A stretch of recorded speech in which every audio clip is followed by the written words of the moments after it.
Allow me to welcome our esteemed listeners to this episode of the Beer Fueled Podcast. I am Chris Hopper at Hop BFF with 2 P's. As always, joined by Dan Thury at Thury Beer Fuel Thury. I lost it. At Beer Fuel Thury. Dan, help me out here. What's going on, everybody? Just, another glorious week of football. We are through a damn near quarter of the season. We are through damn near a quarter of the season. So Dan near a quarter of the season. Dan near. We got some injury news to bring to you this week, which you should already know, but we'll run through the latest and greatest news and the latest rendition of Beerfield Reads Roto World, because for the first time this season, we didn't prep for a show, so we're winging it. After that, damn right. After that, I think what we'll do is we're going to drop in a little bit and discuss really what to do with your fantasy team, right? You're a quarter of the way through the season. You may be in dynasty leagues, redraft leagues, whatever. You have an idea now of where your team is. So what do you do about that? And then on the other side of it, we're going to take a look at fantasy points again. So quick site I like to use. It does a very good job of breaking down just points against for various teams. We've used it in the past, but a couple weeks in, you kind of know what teams are, and knowing that information is really going to help you exploit some matchups there. Also, looking at the players that do put up points against a team will tell you the type of players that can put up points against a team. So we'll take a look at a lot of that analysis and see what we can get into. And then, finally, in the back half of the show, we'll break down all your Week 5 action. One programming note to get to before we hop into what we're drinking, though. Do you like coffee? Because this year's first episode of Coffee Field Fantasy will happen this Sunday. We weren't planning on doing it. Dan got a tasting added late, so Dan and I will be with you bright and early, 8 a.m. in the Central Time Zone, ahead of the London kickoff. By the way, there is a London game this week, so we'll remind you of that 4 or 5 times. Make sure your lineups are set for Thursday, but then make sure your lineups are set before you go to bed on Saturday, because there is a London game. That's right. So, without further ado, what are you drinking? What am I drinking? What are they drinking? What's fueling Beerfield?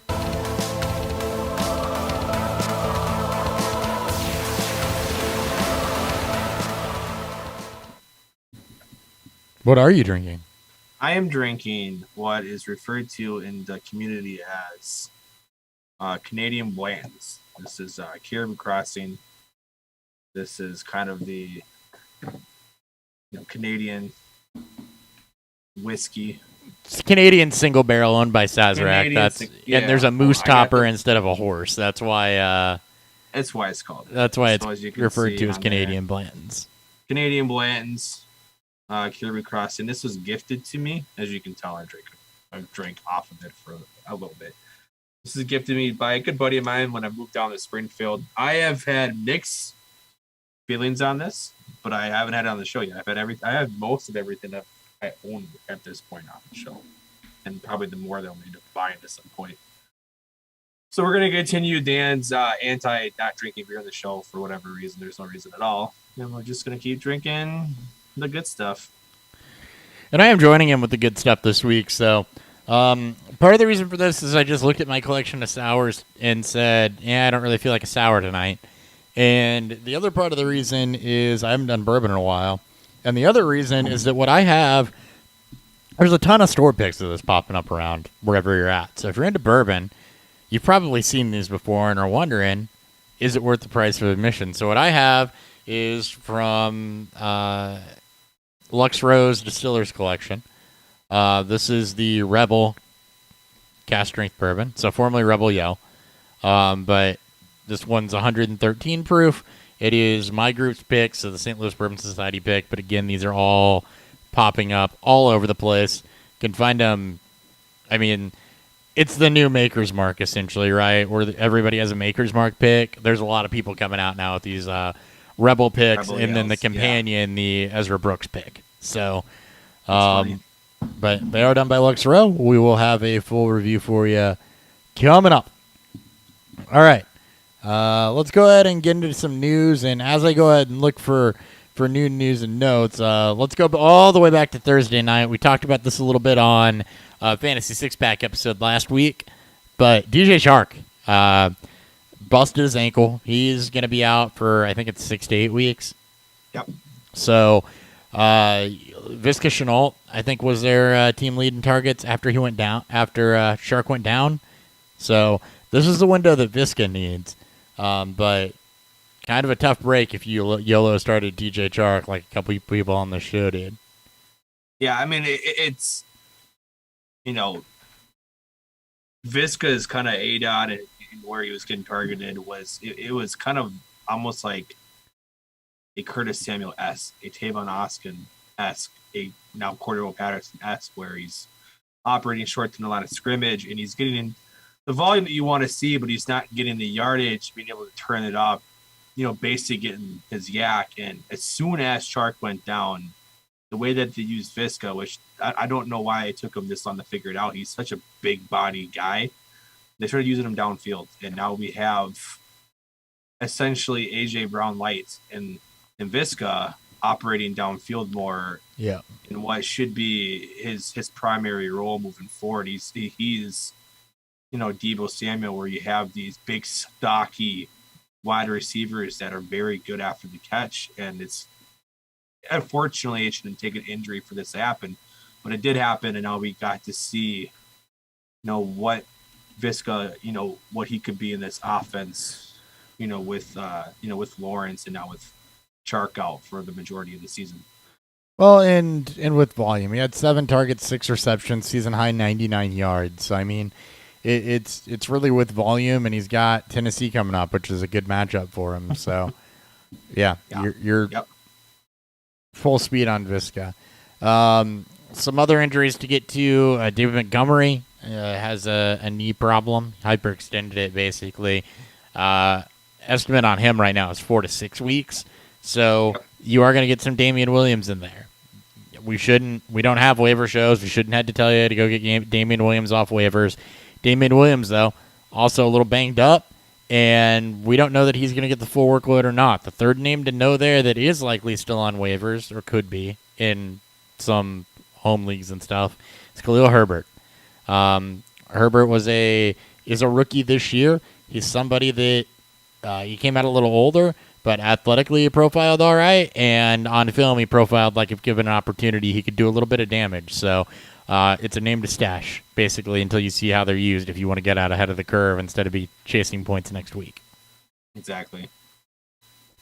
All right, kind of running through some of what's here real quick. There are some running back injuries. Aaron Jones, Dalvin Cook, Melvin Gordon, varying levels of practice. All 3 of them dealt with those injuries last week. They're still healing up. I'm not concerned about either of those 3. Teddy Bridgewater, concussion. We'll see on him. It always depends on if he can be cleared or not. Roto World throwing some shade at Drew Lock here, though, which I don't appreciate. The offense would be unwatchable if Drew Lock has to start against Pittsburgh. Yeah, have you watched Pittsburgh's offense? Because they're pretty damn unwatchable. I mean, that game in itself might be it just might be a little ugly to watch. 2 good defenses. You have one brittled and dusty quarterback and one turnover prone, but it has at least some juice to him. Yeah, it'd be a little gross. Yep. See, Rams and Seahawks on Thursday night. Chris Carson's dealing with an injury. They're not sure he's going to play until we get to Thursday. If Alex Collins hasn't been scooped up, go grab him. And I guess his injury too is something that it's a neck injury. His entire like the doctors there on Seattle trying to figure out if it's something that they can even take MRIs and figure out if they can help get him over it. And apparently, or if he's just got to deal with it. Yep, it's a chronic issue that just kind of pops up, and it's tough. And you see this with some players. Packers signed Jalen Smith, who had not been great, but just 26 years old. That should there's a lot of help shore them up a little bit. A lot of upside there. He's looked terrible this year, though. Just obviously, we're not a defensive breakdown guy. Right. You don't have to look too far on Twitter to see a Jalen Smith clip where he's completely missing, where he's supposed to be, what gap he's supposed to fill, and it's he's already gone back and forth with some other ex-football players on Twitter. So, yep. So here's a big one for you. T. Higgins back to practice. Jair Alexander expected to miss Week 5 against the Bengals, and the Packers are thin in the secondary. You want to talk about how big that is for Jamar Chase? Him and Higgins. And it's tough to truly know who they'd put him on. If he's going to be on Jamar. I mean, if Higgins is banged up, then just put him on Chase. But that's big because, as you just said, their secondary behind Alexander, their corners are just absolute dog shit. So yeah, no, they absolutely are. And these are good receivers for the Bengals. Packers offense obviously good. It's wheels up on your Bengals wide receivers this week because, without Alexander, you kind of got to wonder, like you said, Dan, are they going to stick him on Chase, Higgins, Boyd, and then guess at the other two? You got a 66% shot at getting that one right, given on how I do math. But, not anymore. Now it's just wheels up, everybody. Yeah. I mean, and Higgins, I don't expect him to have a log of full practice. If he gets a full practice on Friday, then it's truly wheels up for him. Joe Mixon not practicing. Samaje Perine's his backup. It is a low-grade ankle sprain that was suffered late in Week 4, so keep an eye on that. This could be the Dalvin Cook thing last week where they ramp him up as the week goes. Really watch tomorrow and Friday to see if he gets a limited practice in. That would be a good sign towards playing. But for PPR leagues, pick up Chris Evans. And Chris Evans. Yep. He is the pass catching back in Mixon's absence. Julio Jones still not practicing. A.J. Brown did return to practice. So they get the Jaguars this week, I believe. This team does miss him, though. My God. Yeah. Not good last week. Not look the same. No. They do get the Jaguars this week, which could be a hero. I mean, they just had the Jets, too. You thought, I mean, even with if you have no receivers to throw it to, if you go up against the pass rush, you're probably still fucked. It's looking like with A.J. Brown practicing, you'll at least have one. So, let's pray. Chris Carson, they literally won't know about until tomorrow, so be paying close attention to that. If you're a Chris Carson fantasy manager, I know I am, you'll need to get him out, and do not put him in your flex spot. Yeah. Yep. Juju Smith-Schuster limited in practice Wednesday. Chase Claypool also. Ben Roethlisberger had pectoral and hip also.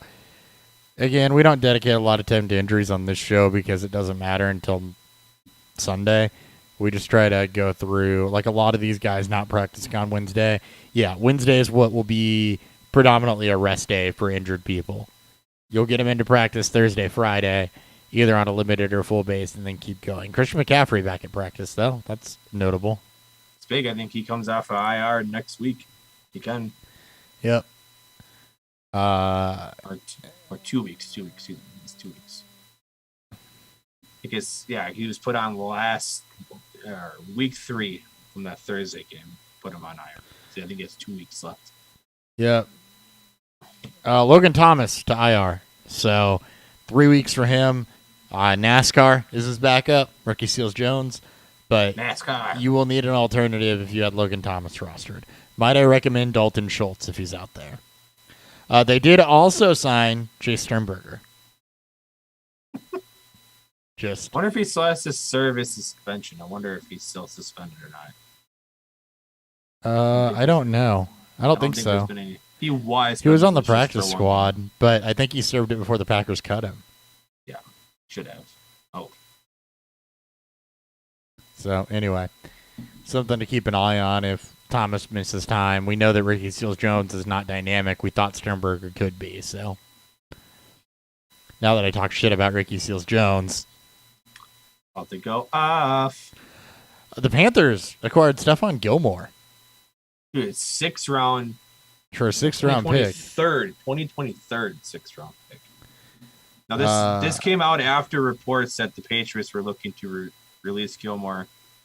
A lot of people praised them for throwing that out there and trying to get any bids they could get for them. It sounds like I wouldn't have been shocked if they were trying to get him moved beforehand and then they used this.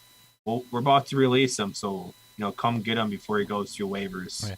I mean, the Panthers have done a Situation. good job filling this J.C. Horn void, too, though. Going out and you get Gilmore for a 6th-rounder. Yeah, he's 31, but if he's got anything left in the tank, maybe a playoff team will motivate him.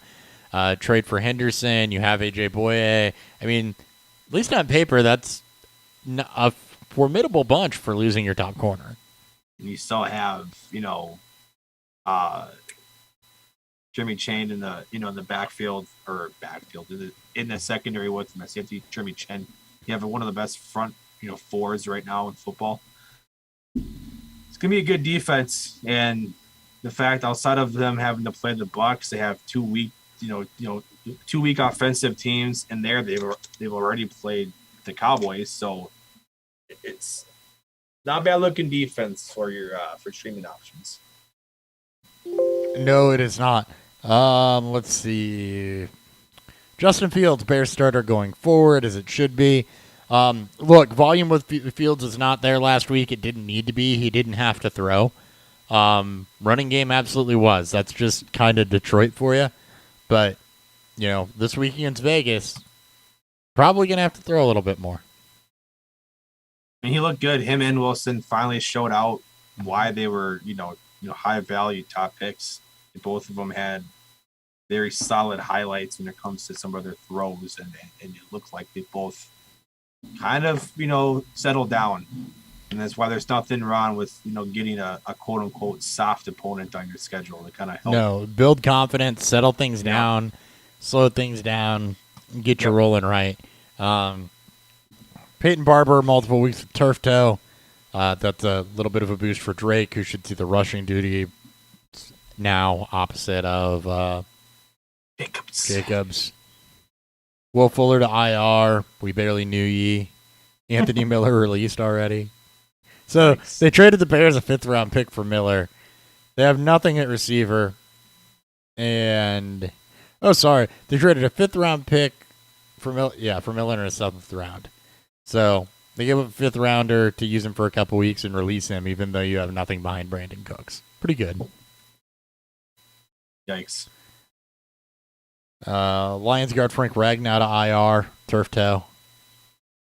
They get the Vikings this week, and they're losing all their offensive linemen. I don't think Decker's going to be available.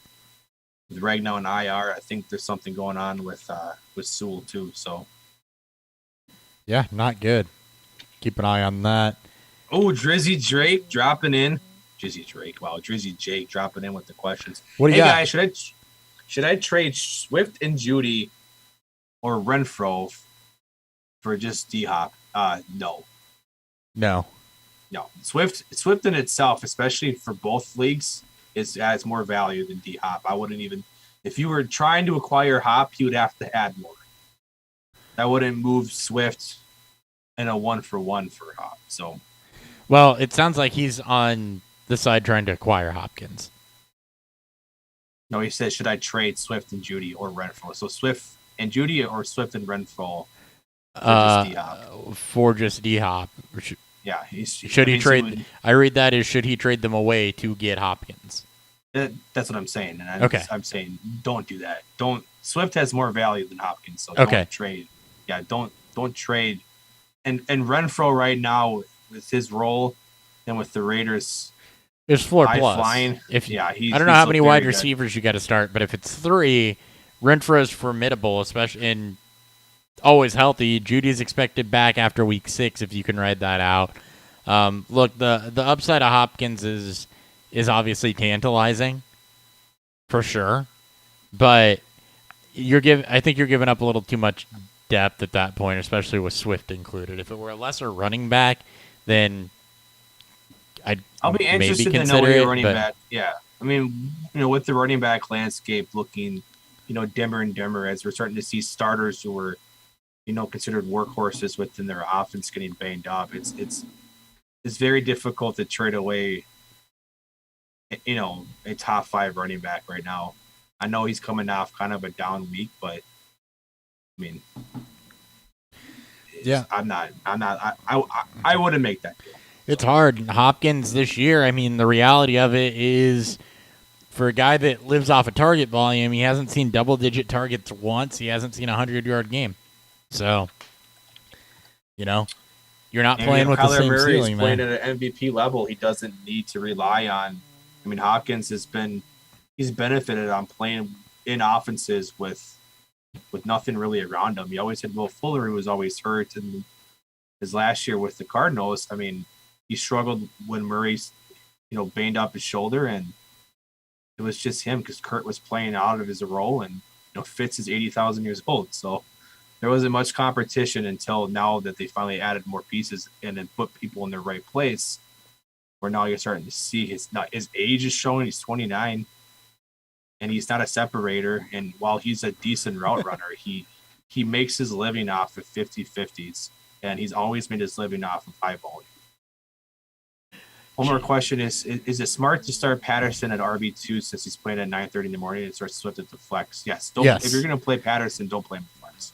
Yeah. Yes, that's absolutely right. smart. That's the and I would perfect way to definitely do keep it. playing Patterson. Yeah. You treat the London game like another Thursday game where you don't start him in the flex. So if they dodge you, you can flip that flex out for upside or boom. Yeah. I mean, you have just the multiple positions that you can, gives you more flexibility. Fill in that spot. Exactly. Yep.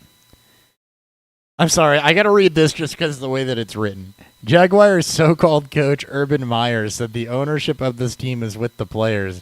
During his weekly radio show, Meyer went on a long fake spiel about earning the players' trust back following his viral videos after skipping the team flight and attempting to move forward with the locker room in unison. He also said the ownership of this team is with the players, suggesting the 53-man roster that he single-handedly ignored and destroyed is to blame for Jacksonville's 0-4 start. Oh, my God. I just want him. Shad Khan leave. reaffirmed his confidence and disappointment in Meyer on Tuesday, but his fairy tale is headed in one obvious direction. I mean, I don't think anyone's shocked by Urban Meyer being a dumpster fire.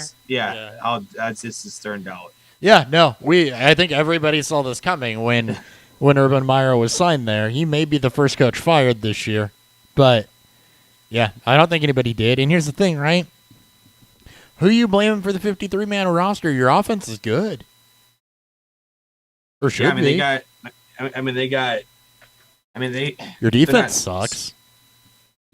Scoring a lot of points either. I mean, I think they're under 20. I think they're at 20 a game, right around there. So it's well below league average. So the pieces on their offense should be good. There's definitely things to like here, and hopefully they can get rid of Meyer, and then hopefully whoever steps up in his interns as that intern spot, you get something out of this because. It's like, I feel like they're already wasting Trevor Lawrence. They didn't fucking deserve him with Urban there. Saints signed Cody Parkey after releasing Aldrick Rosas, who missed 3 kicks. Joey Sly, new kicker for the Niners. With Robbie Gould going to IR. Yep. Carry-on's already gone. Let's see. Yeah, carry-on released. Josh Gordon will make his debut this week. Reminder, you do have, just like with Damien Williams, you have a sell window now. Thanks a lot, guys. I'm hopping off tonight. Have a good one. And have a good one, man. 4-0. Thank you. I've been iffy on making trades away. Hey, I know in redraft it can be tough, and I understand that you're wanting to keep running this. So, great job in the 4-0. It's been very, very difficult at 4-0 this year. So I hope you keep rolling. I hope you keep rolling, man. Making sure I got nothing else that I need to talk about here. Bears traded a 6th-rounder for Jakeem Grant. Yeah. Ooh. Yeah, we're already on the Monday night. Yeah, there's not much here. Yep, not much left. All right, cool. No. So, off of those questions, I want to shift gears here and talk a little bit about fixing mistakes or capitalizing on success. And part of what spurred this is I made a mistake. Uh-oh. Well, with a beer. And not really a mistake. I made a brown ale with some old malt and the aroma's good, color's good, everything's good, but the flavor's just lacking a little bit, right? So what do you do? Yeah. Do you pour 5 gallons of beer down the drain when it was a free batch? Or do you attempt to salvage it? Well, I made a pumpkin spice espresso tincture upstairs, which we'll be putting in the keg to attempt to salvage it. There you go. So, your fantasy team may be a dumpster fire right now. So, or alternatively, you're good. Maybe you're hurt by injuries and you're on the edge. So, what should we be looking for 4 weeks in to salvage it? Because remember, even if you're 0-3, even if you're 1-3, 2-2, I mean, you're not out of it yet. So, let's start with redraft first off, because this is more of a redraft question. If I'm a team that is 1-3, what should I be looking at and what should I be trying to do to help fix that team? Well, the first thing you should do is you should start to recognize where your weaknesses are on your team and where you need to value upgrades at. And then next is look at where your strengths are at, right? You should have a good idea of who your best players are, where your depth is, and where you can start to hopefully find spots to fix up. Comes a point where you have to do something to kind of shake the team up, right? Start looking at player schedules for the next few weeks. You're not looking at trying to get built for a playoff run. You're trying to get, W's 2, 3, 4 weeks in a row. So start looking at schedules, start looking at who's got good schedules. Maybe you recognize a player that's struggling, but he's got a soft schedule coming up. You take that risk, right? You can't just sit around and let the team kind of be what it is. If you want to actually push and make that attempt, that would be the first thing I do as I start looking at upcoming schedules for players that are struggling and try to trade for them. And not just, I agree with that. And you have to look at your roster and also understand the why. Do you have a struggling player that maybe has a, good schedule coming up? We mentioned this on Sunday, but look at points for in your league. Where do you rank? Are you just catching tough luck? Are you running into somebody that blows up on you every week and that, odds say that's going to stabilize? Are you third in scoring but with a losing record? Because if so, you may not really need to do much anything other than keep riding that one out, right? Because points are there. Absent one blow-up week, right? So, obviously, you can understand the why. The other thing that you got to try to do, Dan mentioned look for people with good schedules, is don't undervalue good floor players that have maybe a little bit of upside. Hunter Renfrow is a good point on this one, right? Yeah. He's a guy that doesn't get drafted, that floats around on waiver wires because he doesn't play a sexy game. He doesn't play a game like DeAndre Hopkins, like Devontae Adams. He's not going to give you these big blow-up wide receiver 1 weeks. But if you can get a guy as a throw-in piece in a trade, or for very, very low very, very low cost, we'll call it, in a trade that is consistently giving you in PPR 13, 14 points a week, do it. Play some of that name cachet. Go for guys like Quintez Cephas that have some of that week in, week out value that are getting target volume. Like Quintez Cephas, Hunter Renfrow are two big ones. Jacoby Myers is another one. That give you some of that and try to get them bundled in with maybe a bigger name player with, because you're not going to go out and you're not going to find that silver bullet. And that's a mistake I think a lot of people make, is that they go out and they try to trade for a big name and put it on one player to help fix their team or pull them back from the dead. When the truth is that if you're really only one player away, you're probably not in a super bad spot. If you're especially in a redraft too, yeah, when there's not there's a lot more even playing ground outside of a dynasty league that's been going on for 3-4 plus years. Right. So go out and try to add yourself some usable roster depth on a week-to-week basis. Other guys you'd look at are guys with like big upside that maybe aren't week-to-week type starters. A Corey Davis is a guy I put in that field. Because what did I say last week? Yes, I'm doubling back on this right now. What did I say last week? You pick your Corey Davis games, right? Yeah, sure. I mean, that's we both went with our process. We went with our process, and neither was wrong. Mine was just slightly more right.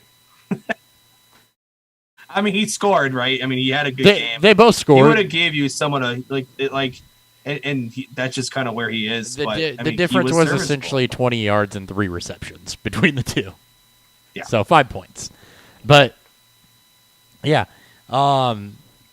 Anyway, guys like that, right? Don't try to hit a home run and find a silver bullet. Try to add depth. Try to add upside pieces that, are going to cost less. Because here's the other thing if you're in that position. You don't want to have to give up the best players on your roster. You want to be able to give up somebody that sell low on an Allen Robinson, somebody that struggled, that somebody out there in your league might still believe in.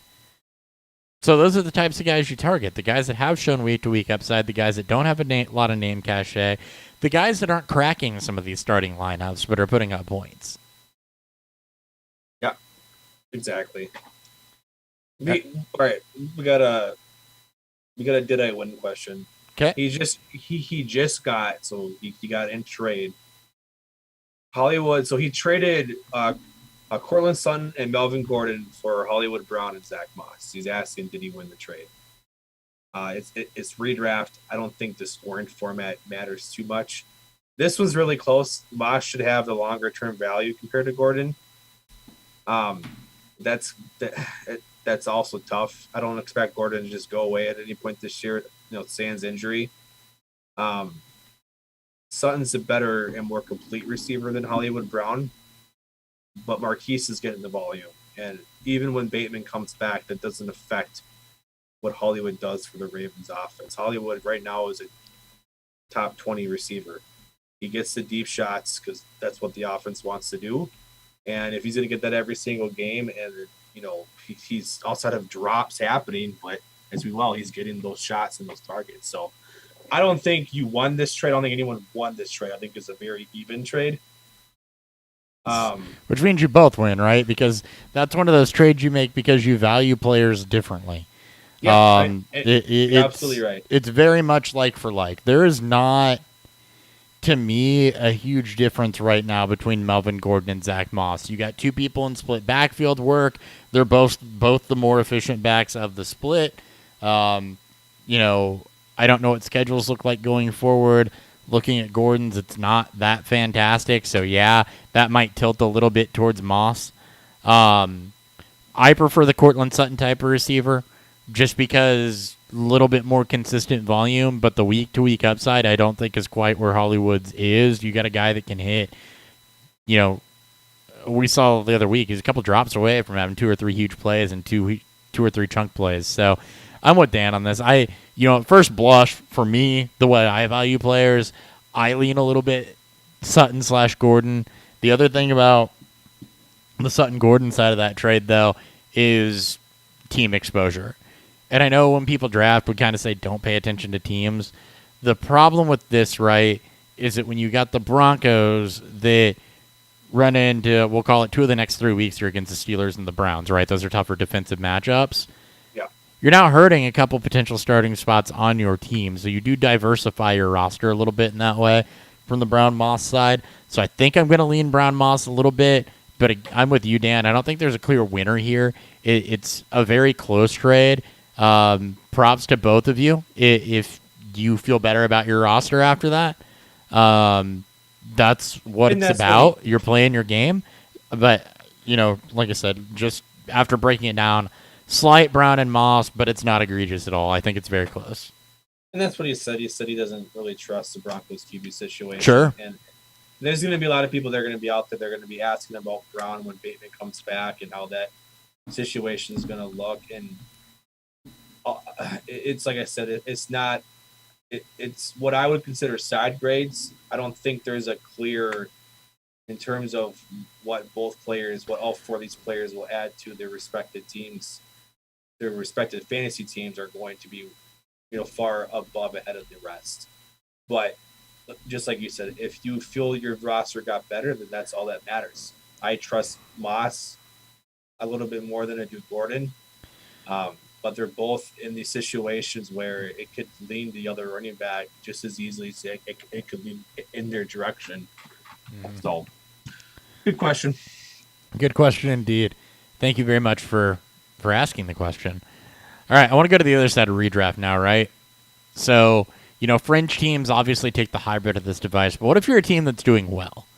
What if you're a team that is out of the gate, you're off to a good start? What are you looking at trying to do to set yourself up for sustained success? I'm doing absolutely nothing. At this point, it's kind of the other way that you're looking at, right? We're only 4 weeks in, so there's no need. Like, you're obviously going to hit the panic button if you're 1-3, 0-4, right? You're going to try to change your fortune by doing what we just mentioned. But if you're 4-0, we are still too far out to know what the good potential playoff matches are going to look like. We still have 10 weeks of football left until the fantasy playoffs start in the majority of leagues.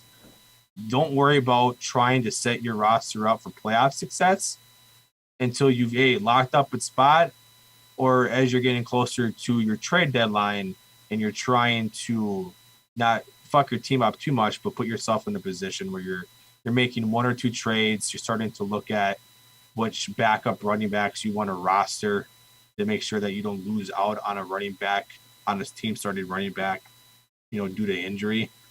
But if you're 4-0, 3-1, I there's just keep playing waivers. Mm-hmm. Hopefully, you keep getting lucky.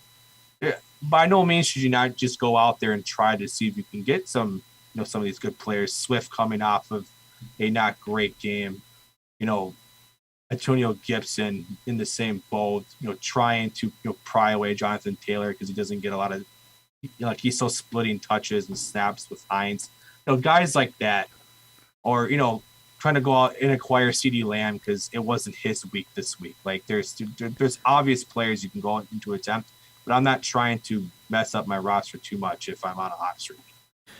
Yep, and for me, I'm going to kind of piggyback that a little bit. The first thing you got to find out is inversely, right? We look at points for and points against, right? Are you a contender or are you a pretender? Have you gotten lucky? Are you 6th in points for?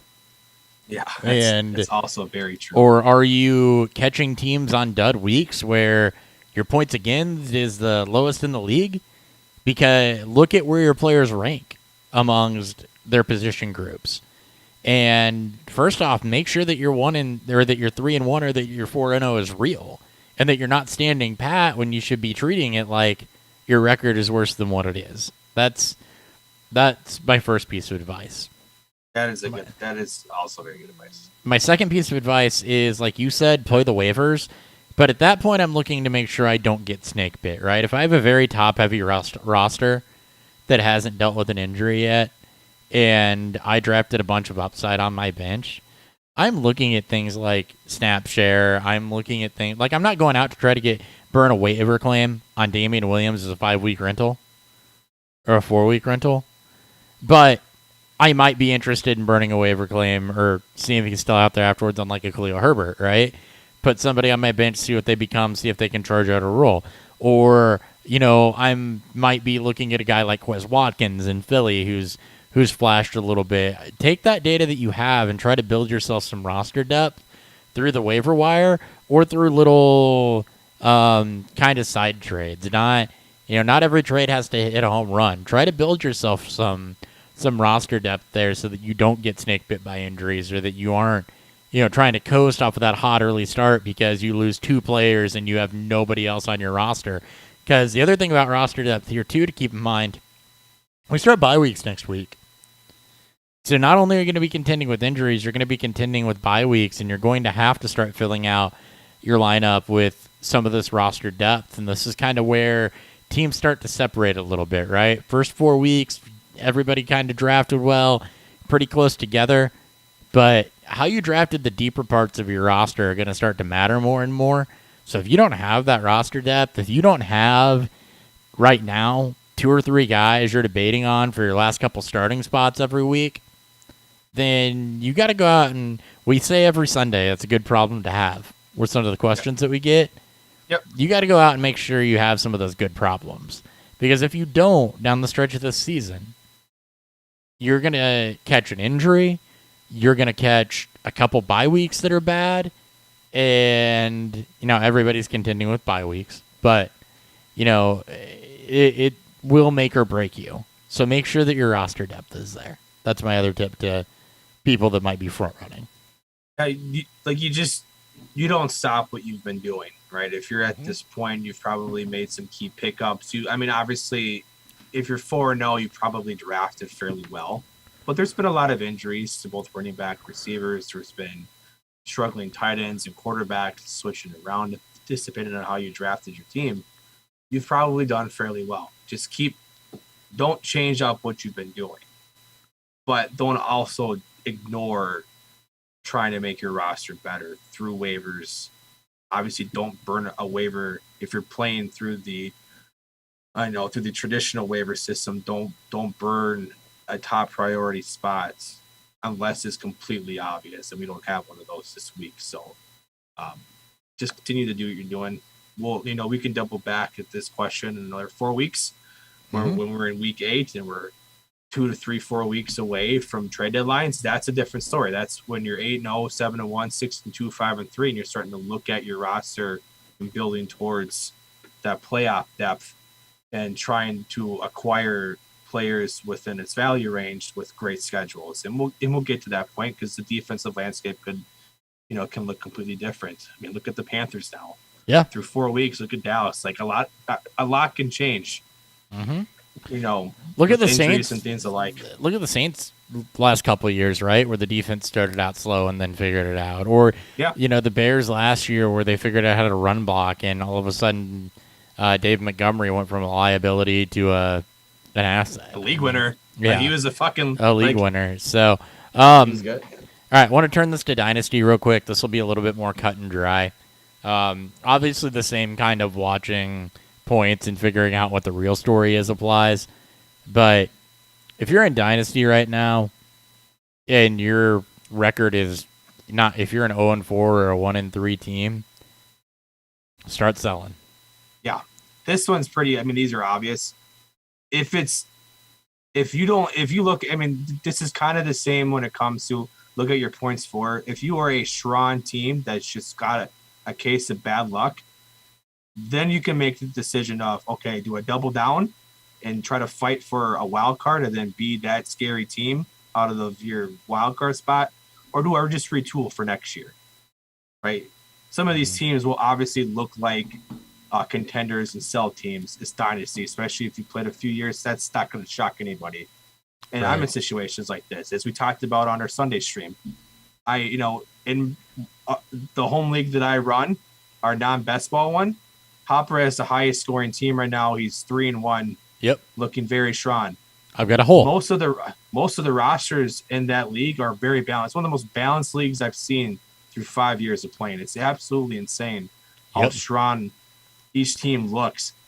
But teams have to lose, right? And I'm 2-2, and I hate my roster because I have guys like Robert Woods and Miles Sanders. Like I have struggling pieces, and I've lost out on my window. So I've made the decision to start selling, and Hopper's in the other boat.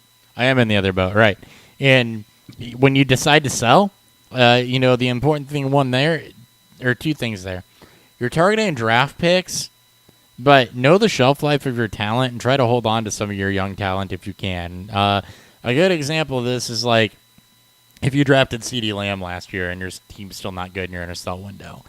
The shelf life of wide receivers is, they're coming to the league 20 to 22 years old and can play until they're 29, 30 years old on average, right? So your shelf life of wide receiver is going to be 6, 7, 8 years.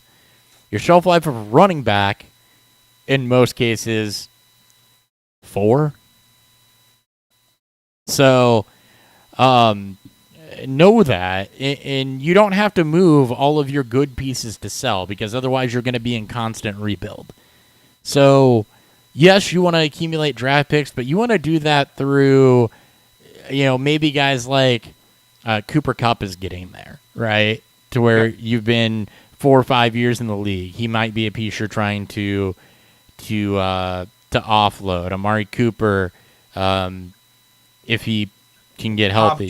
Hopkins, Michael Thomas, when he Keenan Allen, comes back. any Allen, aging receiver. Yep. Or running backs, right? We talked about a couple of them this Sunday. Dalvin Cook's a guy that in 2 years could be gone. You're not going to complete a rebuild in 2 years, most likely. There's Joe Mixon's in the same boat, where the Bengals have an out on him after a couple of years. Dave Montgomery is, I think, similar. You've got some of these guys that, look, you're going to have no contract situations. Use your resources there, but so those are the high-end pieces you want to sell to get those early round draft picks when you're rebuilding. You do not want to move off of necessarily your younger receiver, quarterback, or highly skilled Kyle Pitts tight end talent, right? Yes. So, and running backs are the hottest commodity too. So they use pieces to sell. Short shelf life, hot commodity. And that brings me to my point of, if you're a contender, which I am, story time. Story time. So I am a contender. A long time. I am a contender that is set up at quarterback. Stafford and Darnold. 1 QB league. That has good solid wide receiver depth. We're talking Debo, Jacoby Myers, Terry McLaurin, Cooper Kupp. Like, great wide receiver depth. But running back wise, it's DeAndre Swift, Melvin Gordon, Javonte Williams, and then, what last year was Myles Gaskin, Damien Harris. So I look at my roster and say, well, what puts me into from contender in a balanced league to, championship caliber? I might have gotten some of it in the waiver wire, which is hard to do. I don't know if you're looking at my team right now. I think I picked up Dalton Schultz in that league. Yeah. So I might have got single QB, no premium. So yeah, but tight end, because it's so thin, right? If you have a tight end that scores week in and week out, that will help separate you. But that running back situation behind DeAndre Swift is a little touch and go. Can probably mix and match week to week, yes, between Williams and Gordon. Williams was drafted really to supplement the fact that I know Melvin Gordon's at the end of his life. Or of his football life, basically. He's about to die soon. Not the end of his actual life. Oh Myles Gaskin's falling off. Damien Harris is falling off. So coming into the season, right, feel like you're pretty good with Gordon and Williams and Gaskin and Harris. You've got at least one other surefire starter, 2 guys that should have some flex value. Hasn't played out that way. So what I'm doing right now is I am looking at a team in our league. No, it's not my team, so you're not going to hear an on. You're not going to hear an trade. on-air trade. It is actually Sadly. Ryan Kapronica. Oh, Ryan's. And Ryan tipped his hand last week when the Chark injury happened and said, well, the Chark injury happened. I guess I'm a seller now. Ryan is currently 2-2, so he's not out of it.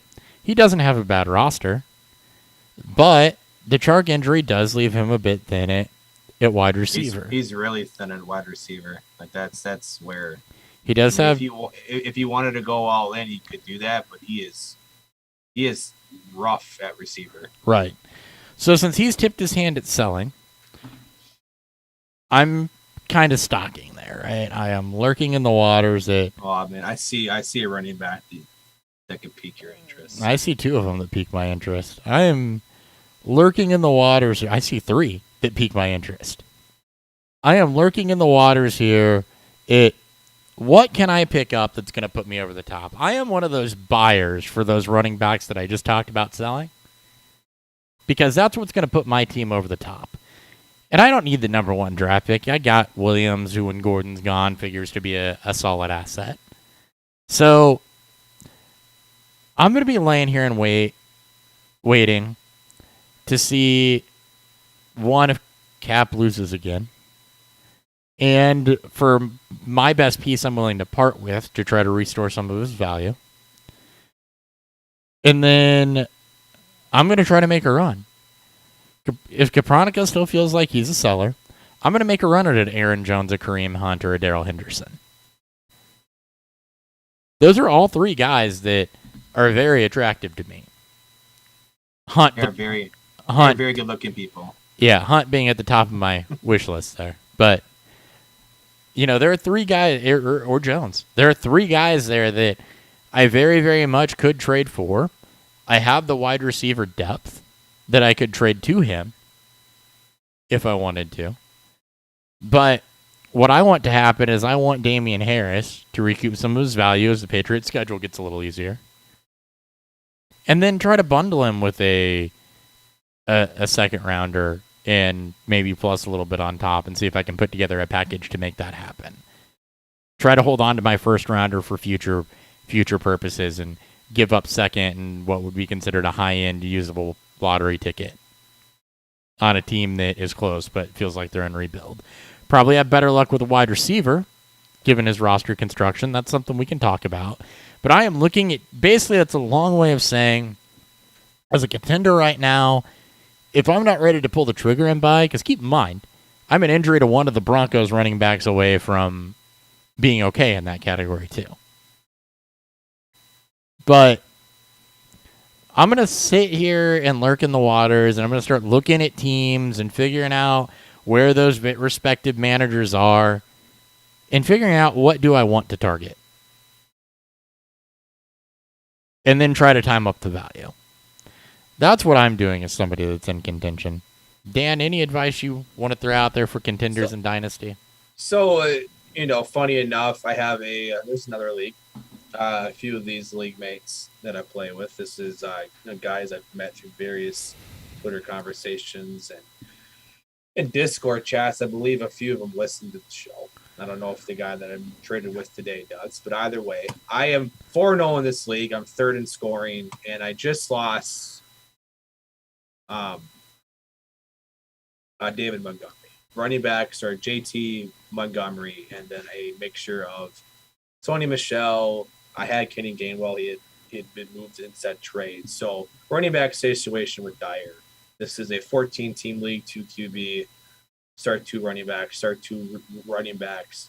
And then there's 3 flex. In the tight end position, what would normally be a tight end spot is a wide receiver tight end. So tight ends are the least valued in this format. I do believe there's a small premium to it. So wide receiver core, I'm stacked at. AJ Brown, Justin Jefferson. I traded for Mike Williams before the season started. That's been a great deal for me. Brandon Cooks. I traded for Baker to start the year because I finished 2nd place last year. I made an improbable run. I needed a QB2, and I traded away, and I got Baker and Marquise Brown back in the deal. So great. Lose my RB2 alongside Justin. Right now it's just Jonathan Taylor. I ended up trading for Chase Edmonds. Chase Edmonds is the most consistent running back. Ryan McDowell just posted the running backs for 4 weeks. How many of them have been RB1, RB2s? Chase Edmonds is the only one that's done it every single week. So consistency. I don't need to have – I would love to have a high blow-up guy, but I have, my consistent floor with high upside on the highest scoring team in football right now while I wait back to get David Montgomery. So I traded Kenny Gainwell in a 2022 second for Chase Edmonds and a 23rd fourth or 22 fourth, one of those two. I traded a second and Gainwell for Edmonds and a 4th round pick. So the picks are kind of a bit of a wash, not a wash, but in a 14-team league, it's not as much value for a team that's trying to compete. I got a massive upgrade. I love Gainwell. As Hopper knows, as you guys know out there, hard on for Gainwell, and Gainwell is on the uprise. I was able to capitalize on him essentially out-touching Sanders and scoring a touchdown and turn that into the most consistent running back in fantasy this year in terms of where he's been finishing in the ranks. And those are the moves. I was able to keep my 23 first-round pick because I absolutely love what that class is looking like. And I am turned my running back situation into something – this is good. into something that's desirable. So it's deals like that, right? And don't – one big piece of advice, don't just take the first deal that comes your way, right? As soon as the Montgomery news came out, I had 3 teams reach out to me in this slate to try to make a deal. Don't just take the first deal. Shop around. Make sure you make the right decisions based on what you're looking for with your roster. And it also pays to play in leagues that are this active. So, but that's my one piece of advice. Nope, absolutely right. All right, cool. So hopefully some of you guys find that useful. Obviously, if you have any strategy questions, we love answering those just as much as we do trade questions and giving our opinion on that. So, tweet at us at BeerfieldHop with 2 P's at 3BFF or Beerfield30. Damn it, I'll get it right one day. I mean, you're on a roll for like 2 weeks, right? Yeah, it was. Well, I got my Twitter handle right. I'm not expected to know yours. Well, because it's all about you, man. That's right. Me. Me. It's all about me. All right. That was a great episode. God, that was fun. It was. All right. Want to get into some fantasy points allowed. I'm going to read through the top 10 and the bottom 10 in this. So in each of these, I want you to tell me if something surprising or if there's a team that you want to drill down into a little bit to see how did that happen. Okay? Let's do it. All right. Your top 10 and fantasy points allowed. Number 1, the Washington football team, 31.9 fantasy points per game. Number 2, Dallas Cowboys, 30.9 fantasy points per game. Allowed to opposing quarterbacks. Is this quarterbacks? Yeah, quarterbacks. Oh, okay. The Chiefs, 29.8. The Falcons, 28.4. Bucks, 27.8. Texans, 27.6. Seahawks, 25.9. Jags, 25.1. Packers, 24.8. Niners, 24.8. Any surprises there? What site are you using? FF Today. FF Today. I was looking at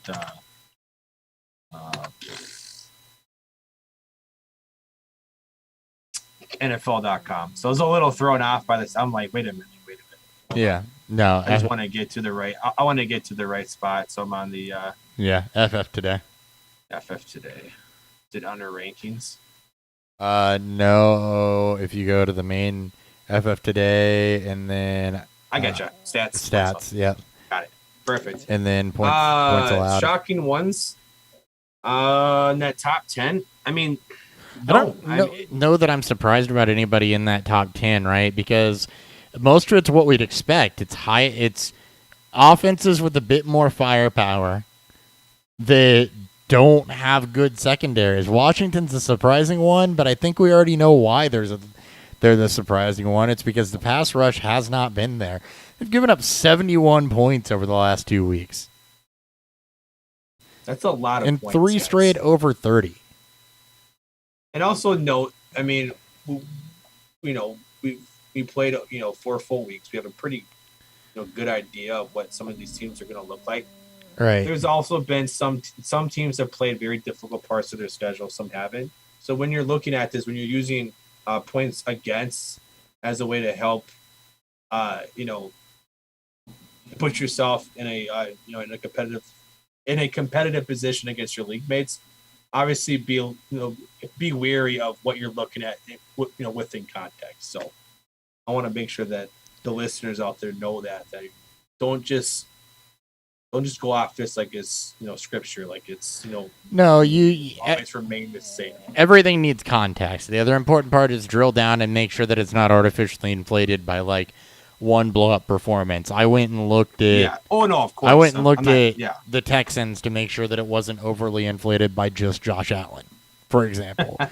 And that's not because the Texans defense is good. That's because I expect them to be more like around the Jets, where the Jets offense isn't apt.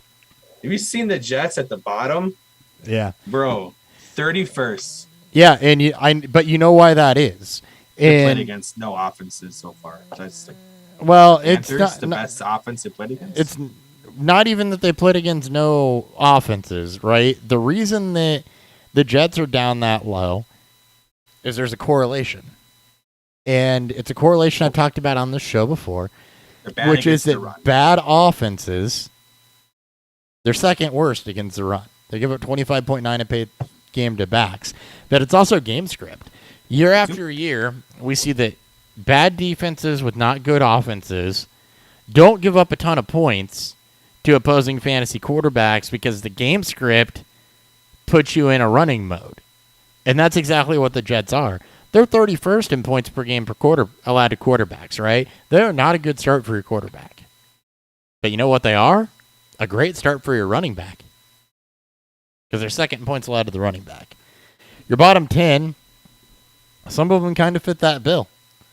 Let's see. The Bills are 32nd. That's just because they're a good defense. The Bills, most complete team in football. The Jets fit the bill of not a great offense with a bad defense. Broncos, good defense. Patriots, defense has been solid. Chargers, good defense. Panthers, good defense. Bengals. Now, there's one that should surprise you a little bit. It does. Because of the teams they face. I mean, they played Minnesota, who's been... Cousins put up 25. Other than that, it was Dalton, Roethlisberger, and Lawrence. So you're absolutely right. That's the teams that they've faced. That doesn't mean the Bengals are a hard matchup for your quarterbacks. It means that they haven't faced any decent offenses yet. Because I would expect the Bengals to really be up in that area with the Bucs, where it's good offense, bad defense. I think the Raiders, right? We look at the game script. Raiders are 22nd. I mean, like you can look at top 10, but you can also look at the biggest in its points per game, right? There's 7 teams that are averaging less than 20 points per game to the opposing quarterbacks. You look at the middle of the road; it's all within 3 points of each other.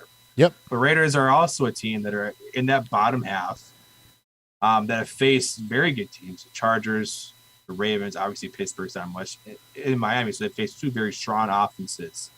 And when you look at this and go, you know what, they're at the bottom of the pack, I should maybe look away from it. Well, they've also given up middle of the road points per game compared to the rest of the teams who are just ranked a tad bit lower. Right. So a little more context for that one too. Right, exactly. It's really when you get down to those guys in the teens that it's bad. Your neutral game script right now is pretty much anything from the Cardinals all the way down to the Bengals, where you're within about 2 points. Yeah, it's Yeah. It's all about looking at it's all about also look at points per game and see where the big drop-offs are for each of those specific tiers. Yep. Too. All right, looking at running backs. Oof. Oh. The bottom 3. Broncos, Bucks, Browns. That's nuts. Bills, bottom 4. I mean, 3 teams are allowing less than 10 points per game. But you know, the Bills and Panthers, I think you could still couple that because the Panthers got Zeke to running backs. I mean, Zeke fucking killed them. Cowboys just giving up 11. Steelers just 12. I mean, and then you start to gradually go up from there, right? But yeah, I mean, this is not one running back. This is all of them. So if I drill down to the Steelers, right? I mean, Aaron Jones and Joe Mixon are not slouches. Drake and Singletary make your arguments, but less than 10 points. You get into the Broncos, they've done that to, well, no, they really haven't. Antonio Gibson put up 16 against them. They haven't played anybody. And Jacksonville, I don't think had their. They played Jacksonville. They did play Jacksonville. They played them. They have played them, and they hadn't figured out the running back situation. Yeah, just 6.4 for Robinson. So I mean, it could be bad, right? But I'm not going to sit Najee Harris against them, right? You'll have some more litmus tests. The biggest thing I want to get out of this right now is what are some early things to pay attention to. So your teams you can run on: Lions, Jets, Dolphins, which I think probably surprised a lot of people given where the defense was last year. But, I mean, that's Zach Moss, Peyton Barber, Jonathan Taylor, Damien Harris. So, I mean, that's not exactly all-star backs they're giving that up to. So I think it's safe to say you can kind of run on the Dolphins. Seahawks, Chiefs, Raiders, Jags, Texans, Eagles, Vikings. Can run on all of them. It's actually pretty surprising with the Chiefs, right? You have a top 3 offense that, because they're not blowing teams out by the second quarter, their defense, which it's been pretty bad the last couple of years, is being exposed. Same with the Seahawks, which we've talked about a bunch on this show. But even if and that's a good place to look at too when you're looking at where your game scripts could change, and knowing what positions you want to attack, what running backs you want to attack these teams with. It's a little surprising about the Chiefs, but don't be shocked because. Well, it is, but the other thing reason I like the site that you can look at is how are teams scoring their points, right? If you're the Bucs or the Colts and you have a receiving back and you see that they're not really able to run, but passing to the running back is something that can be weaponized, then you go for it, right? Seattle's one of those teams. They're giving up the most yards and top 5 receptions, but they've given up no rushing touchdowns. So they're a team where running backs are doing it through their receiving game. And it's not just one of them. Yeah. So, break it down and figure out what style is my running back. If you've got a team that's given up no touchdowns, but has given up a ton of receiving yards, and they're playing the Colts per se, maybe that's a Nyheim Hines game and not necessarily a Jonathan Taylor game. Now, that wasn't the case here, obviously, but, just some things to take in mind. Wide receivers, real quick, no shockers here. Buccaneers, Titans football team, Cowboys. Actually, kind of surprising. Cowboys are giving up the fourth most. It's like Jair in Green Bay. There's one good cornerback. There's one good guy that you're shading away from, and then you're attacking elsewhere. It's what we saw when they played the Eagles. They shadowed Devonta Smith. Everyone else went off. You see it with Green Bay. It's a bit shocking given how good their defense is. They've also what the Bucs did to them week 1. Yeah. Because they held the same defense also held the Chargers to just 17 points. Yeah. Bears, Steelers, Colts, Cardinals, Falcons, Seahawks. No surprises there. Bills, Chargers, Jets, obviously teams not having to throw. Patriots, Raiders, Ravens, Panthers, Browns. I mean, there's not a lot surprising here that I'm seeing. The Bills are just good. Dominant. I mean, I know they played Pittsburgh. They played Houston. They played Miami. They haven't played, and they played Washington. They haven't played against great offenses just yet. They also play in the AFC East, where the 3 other division or teams that they play in there don't have great offenses. So yes, these numbers they look great, but once they start playing some of these legitimate teams, when we get Bills and Chiefs, for instance, I don't know who their AFC opponent is this year outside of their division, but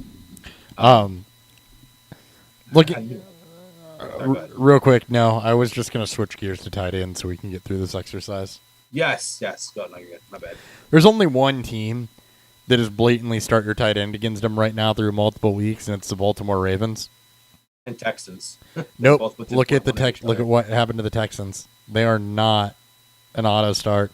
It was Dawson Knox. It drove their average up artificially. Who did they play though? Tommy Tremble, Hunter Ravens Bryant, Chris Manhurt. So they played nobody.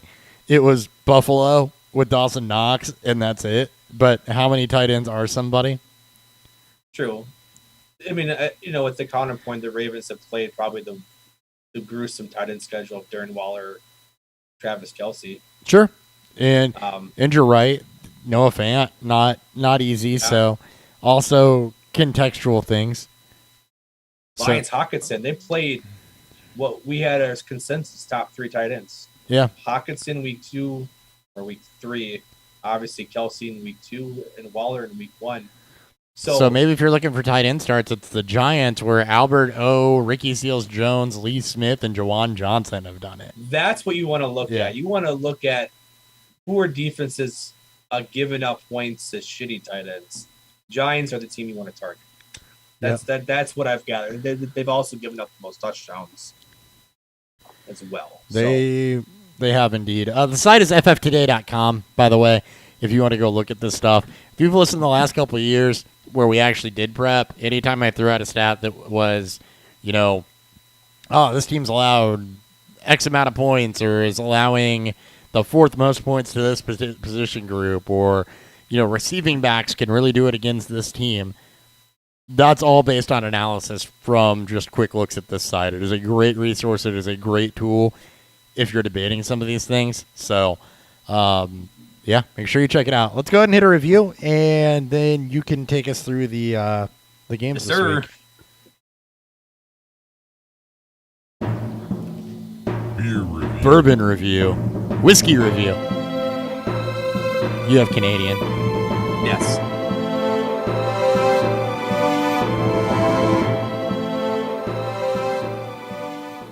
All right, after all that rambling about points and stuff that hopefully was useful, Dan, what do you got under Caribou? So, Caribou Crossing, again, this is the quote-unquote Blanton's of Canadian whiskey due to the moose head on the little bottle. And it's single barrel, and it's Sazerac owned. Yeah, that too. Hopper knows the actual important details. So, on the nose-wise, it's you get hints of chocolate, hints of vanilla, a lot of ethanol. Though unfortunately, it's I get certain pickups as I smell to it, but I don't know if that's just a Canadian whiskey thing, because this has been the only one since I've started to dive into the world of tasting whiskey, bourbons, and all things alike, that it's been mainly ethanol. But that's just the nose.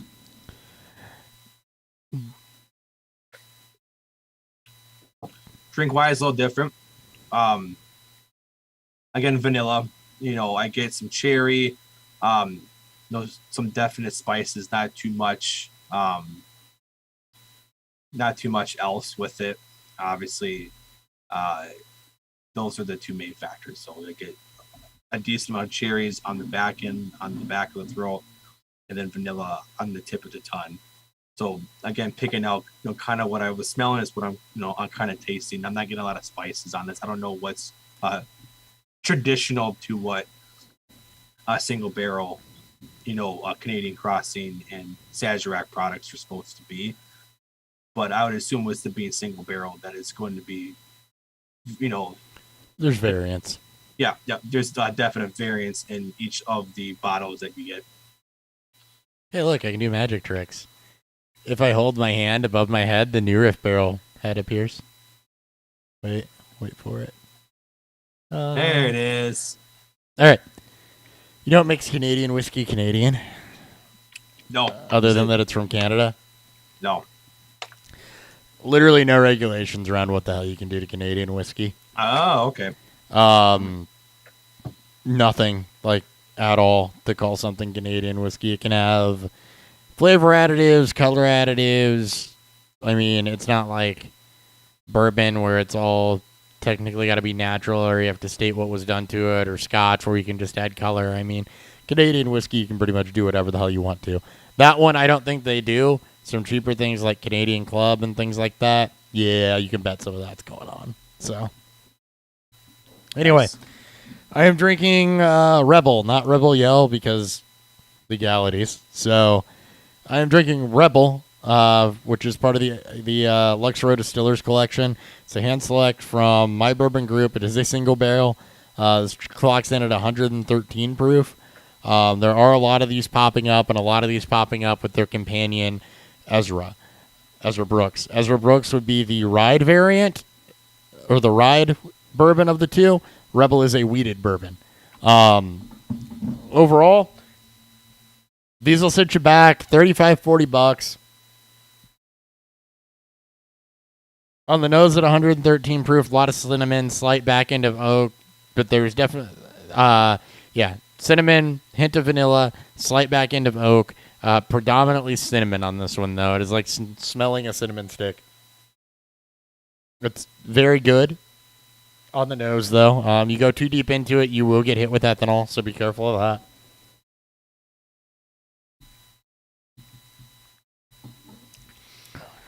There's a little ethanol on the front of the tongue, but eventually your traditional bourbon flavors of caramel and vanilla do shine through. Again, there is a bit of a cinnamon kick to this one.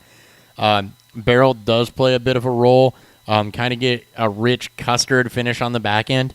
Not a lot of citrus notes to this like there are in wheated bourbons. I think that the proof, which again shows up as a little bit of a cinnamony note, mask some of that. Cinnamony note.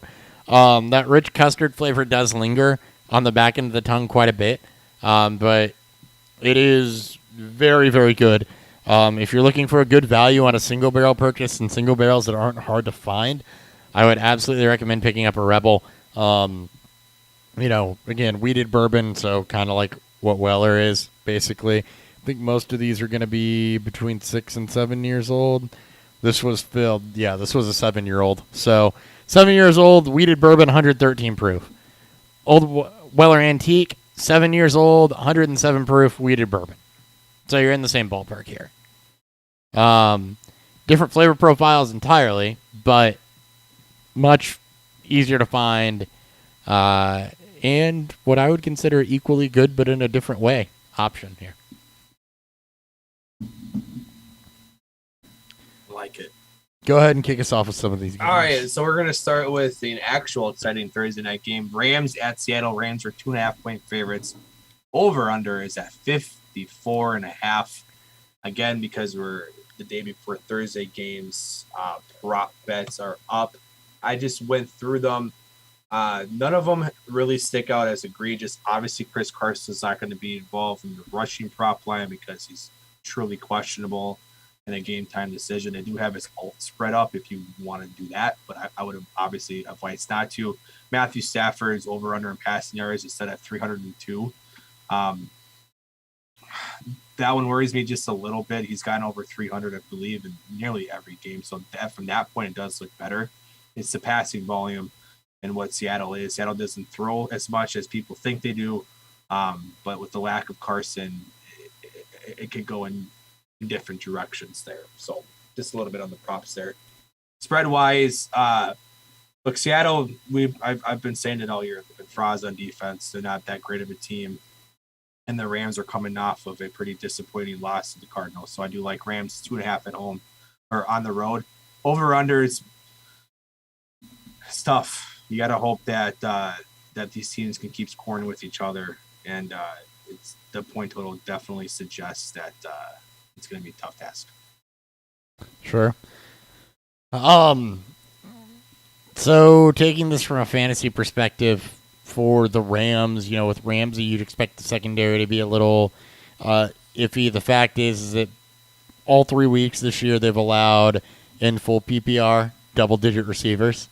So Pascal and Pittman week 1, Godwin and Evans week 2, Hopkins and Green in week 3. What you will kind of notice there, though, or at least the last 3 weeks, the Bears didn't do shit against them. So I am very, very comfortable with Metcalf and Lockett. I do not feel the need to fade any of them against Ramsey because there hasn't been a lockdown performance yet this year. They're finding ways to get these guys open and get these guys involved. Rams are surprisingly not great against the run. You will need to keep an eye on Chris Carson, though. It is a neck injury, so if he plays, I just don't expect him to be hindered as far as running the football. You don't run on your head.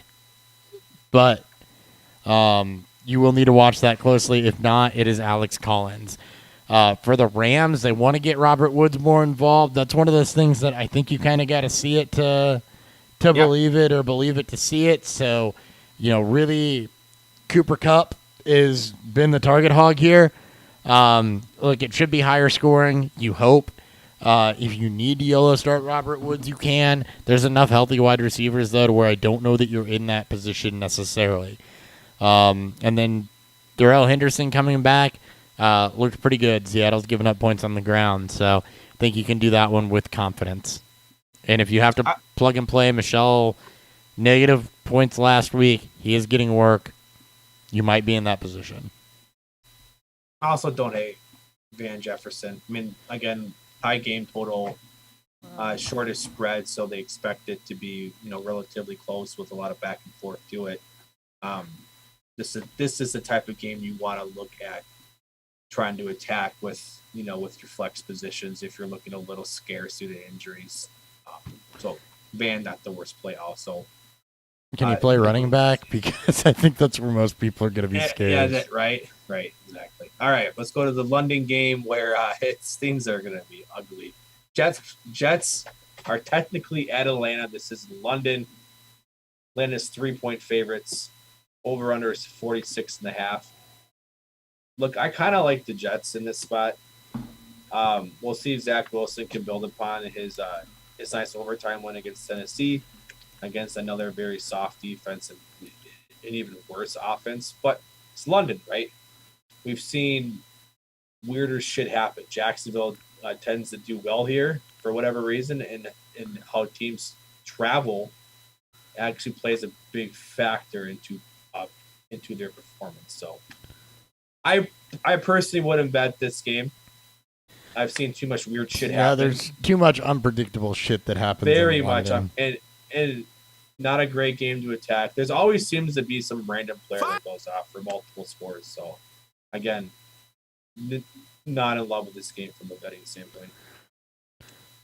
No, I am not in love with it either. And, from a fantasy standpoint, where this happening stateside, I'd be, Ridley, it's the Jets. Absolutely Cordero Patterson, because we know people are running against the Jets. Maybe not Matt Ryan, because we just went over all those stats that say this is probably why you should shy away from that. And I would target this as a Corey Davis game. The thing is you've got to figure out if you want to deal with the London weirdness or not, or if you want to go elsewhere, because that is such a wild card. These games have been traditionally very, very hard to predict. We can tell you what we do stateside, but the fact is that, London is a crapshoot. It really, really is. So, look, if this were a stateside game, I'm okay with Ridley and Pitts because tight ends are what they are, and Corey Davis and, either Atlanta back, but it's London. This is more of a Mike Davis. Steer away this is if more I can. of a Mike Davis game too. It is more of Mike Davis is still commanding high amount of the snaps. Patterson actually, I think, had his season low in touches, snaps, and opportunities last week. He just clearly made the most of it when he was out there. So this does look like, through the gauntlet of running back defenses that he went up against, Philly, Tampa, Giants, and Washington, some pretty stout run defenses in there. Now he gets the Jets, which is arguably one of the best teams you want to go against. So if you're needing a running back, and Mike Davis was probably dropped because he hasn't been great, even though he got that touchdown this past week. Solid pick. Not the worst matchup to target. I'll say that. Nope. Spot on. All right. Next game, Eagles, Panthers. Panthers are at home. 3.5-point favorites. I'm a bit shocked by that spread. 45.5 over-unders, or I guess game total here. I like the Panthers to cover at home. Mm-hmm. I think 3.5 is kind of being more respectful to Philly. And then maybe Vegas is not bought in as hard into the Panthers as being legitimate contenders. But I like Carolina to cover 3.5 at home. Great defense. They just bolster their secondary up 10,000-fold. I don't think Gilmore's ready set to come back, though. I think that's still week 6. So don't expect Gilmore to be out there for a few more weeks. But this is still a very good defense against a opportunistic or a very as they showed last week, right? So yeah. I do like Carolina. I don't love the game total, from a betting standpoint. It looks a little juicy for the over, but I'm not excited to try to bet it. Nope, and I cannot say that I blame you for that. As far as fantasy perspectives go,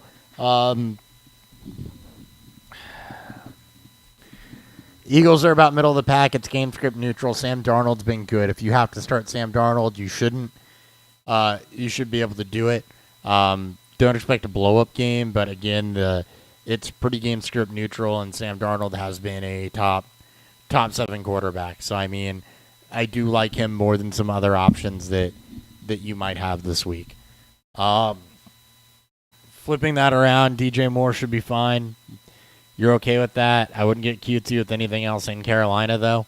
I know people are all on Chuba Howard. Philly is not exactly a blow-up target for that. I think that Jalen Hurts can do enough to keep this game relatively close, and Vegas is in agreement there. So, I don't want to love a running back in this, basically, is what I'm saying. I don't blame you at all. And Miles Sanders, we got to talk a little bit. We do. About Miles Sanders, because obviously running back landscape is rough, and Sanders just doesn't seem to have a consistent role. He's getting the snaps, but Gainwell continues to eat more and more into the production that he gets. I mean, he's had 9 carries. He's had a total of 16 touches. I'm sorry, 15 touches in 2 games. That's it. Right. 9 carries and 6 catches. Sure. And I mean, yeah, he's on the bench. The last 2 games are not something that you can risk with Miles Sanders. I mean, you paid a 4th, 5th, 6th rounder for him in most leagues, right? He was one of those kind of back ends. I think most people 4th or 5th.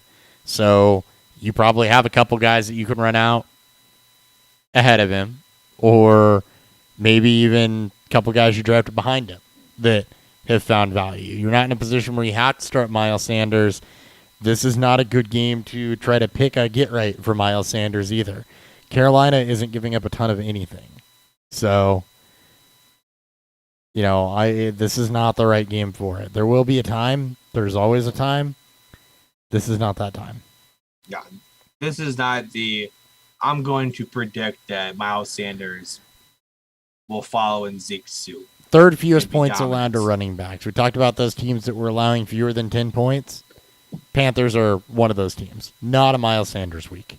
And Sanders doesn't get the Zeke ball, right? Zeke had the perfect game script. Zeke is a bell cow. Right. We just mentioned 2 seconds ago, 15 total touches for Sanders over the last 2 weeks. Right. 15 total touches. So I'm with you there 1,000%. Dolphins, Bucks. Bucks are at home, 10-point favorites. A 47.5 over-under.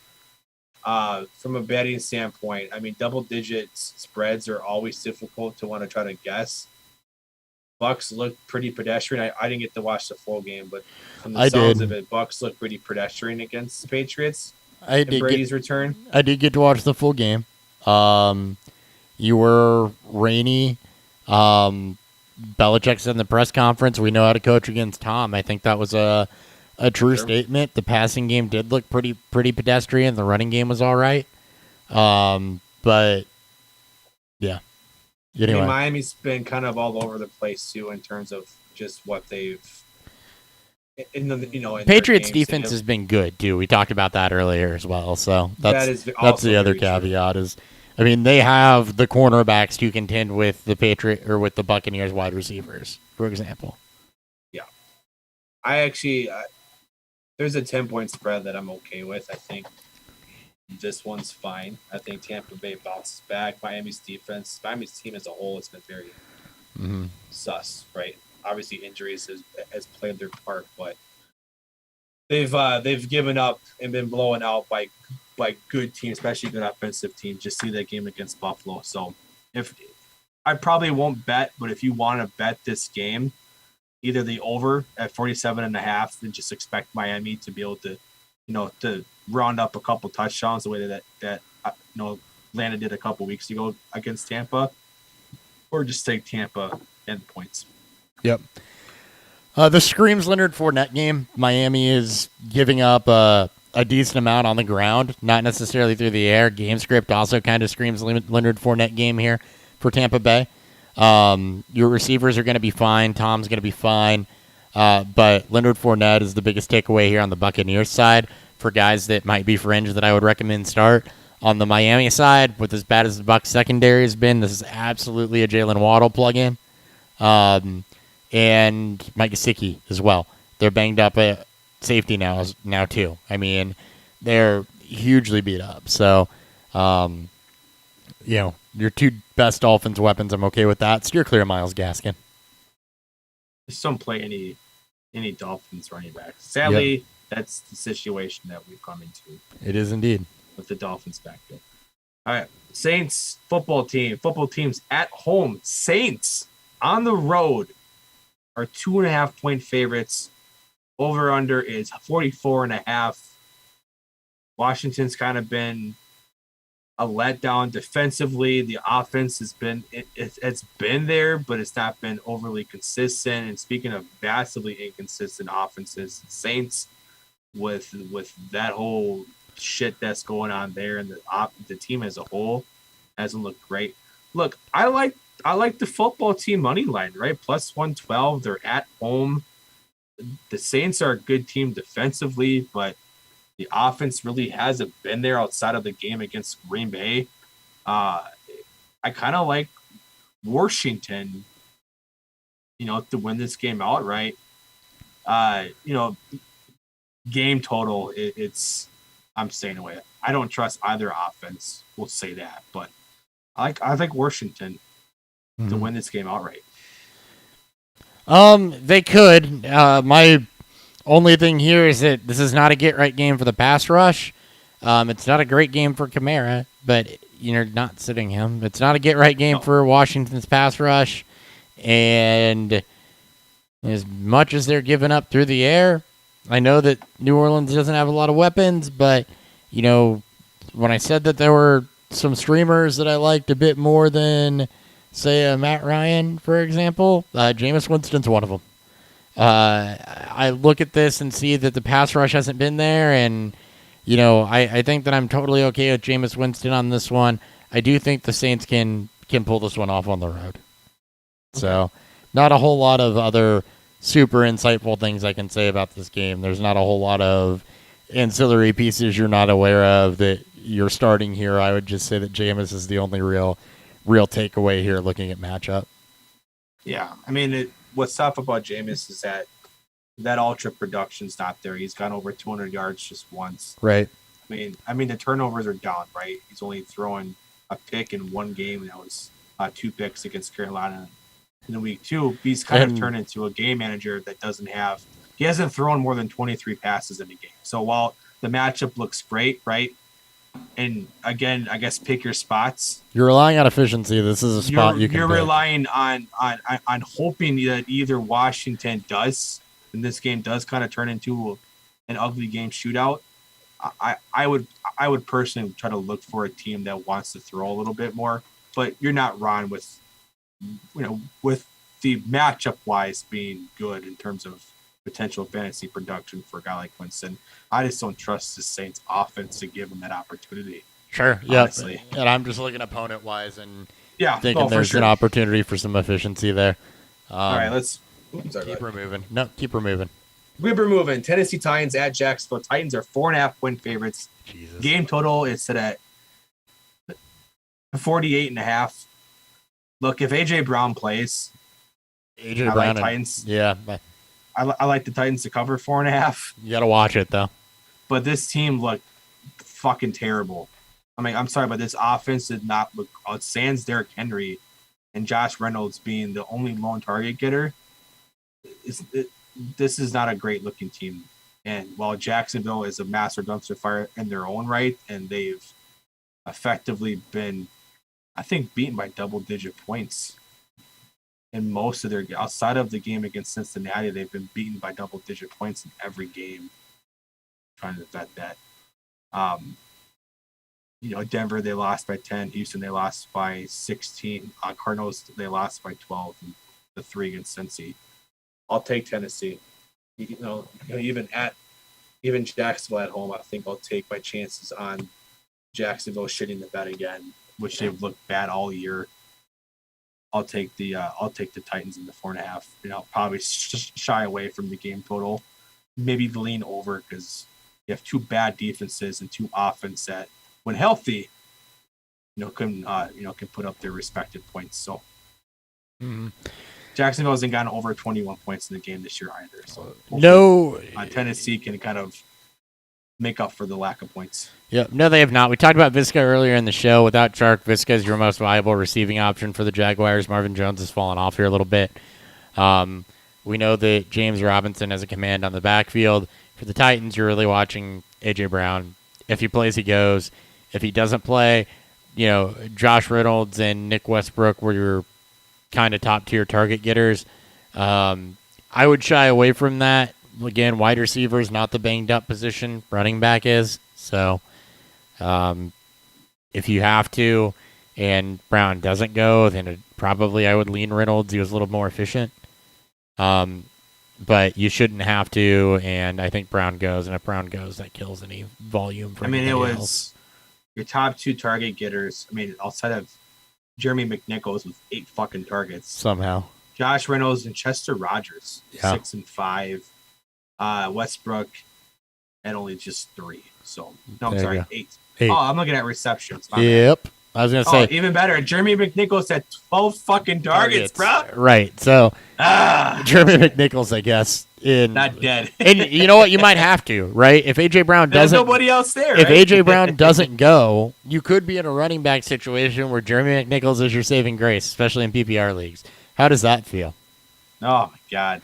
Only 5 years removed from it. It's fine. I'm okay. I'm doing great. Good over here. But yeah, I thought Westbrook was up around 8 somewhere. He was. I think 8. he out-targeted. I think he was receptions. 8 and Reynolds was 7, but Westbrook was not efficient. It was 9 for Reynolds, 8 for Westbrook, 6 That's for Rogers. Yeah, he was not the efficiency. Efficient with his targets. Just 3 catches for Nick on 8 targets. So. Yeah. All right, next game. Lions at Minnesota. Lions at Vikings. Vikings are 8.5-point favorites. 49.5. If the Lions' offensive line was healthy, I would lean Detroit to cover 8.5. Right, just keep the game close, keep the offense on the on the field, not let the Vikings get too much into rhythm by launch the same drives that Detroit has shown they could do when their offense is a bit more healthy. At this point, they're missing potentially their top 3 linemen. Frank's on IR. I don't think Decker is back yet, and we'll see about Sewell. I think Minnesota can cover this game with Detroit being as banged up as they are. Hawk is also questionable. Both with Swift, obviously. We'll see more about that on Friday. But Minnesota at home, I don't typically like to bet the Vikings, but I'll take them in half and potentially the under if Detroit's offense is just banged up. I don't know how they're going to put up enough points to get to that point. Even against a Minnesota defense that isn't too great right now. For sure. And I would expect this game script to be similar to the Bears. Look, if you're looking for some cute plays in this one, it's not going to come from the Vikings side. It is going to come from the Lions side. Khalif Raymond was not hyper efficient, very touchdown dependent, but he did catch 2 last week. The guys that got target volume were Amon-Ra St. Brown. He had 8 targets, caught 6 for 70 yards last week. And then Quintez Cephas was 4 receptions on 5 targets, but for 83 yards as he is the downfield threat. No drop Patterson, but Patterson's been kind of with as he's getting older, obviously. Peterson, yeah, and he is getting older. I mean, the other reason that I kind of like Watkins here, right? You look at the guys that really, really put up points against Minnesota.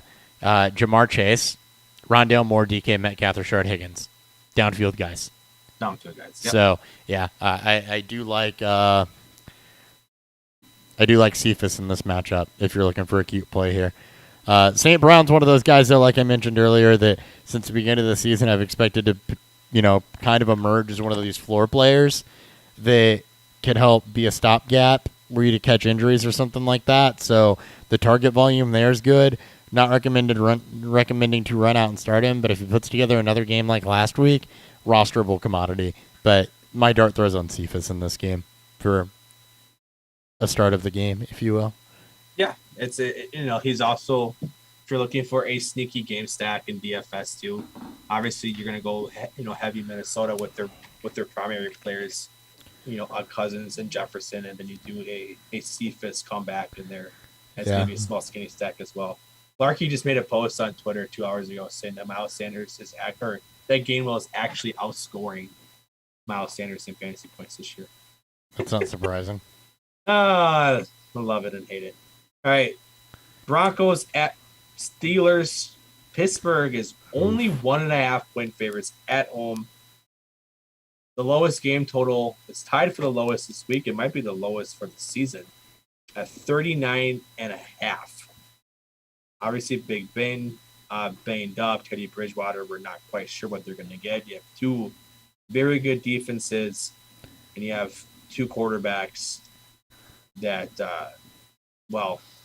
it could be a high turnover game. It's tough. I don't like this game. This is probably just a massive avoid. Money line for Denver, who is who are the underdogs. Technically, it's only at -104. So you're not even giving even money on their money line bet. Probably staying away from this game as a whole, as it should be running backs, and then hopefully Sutton can get one deep.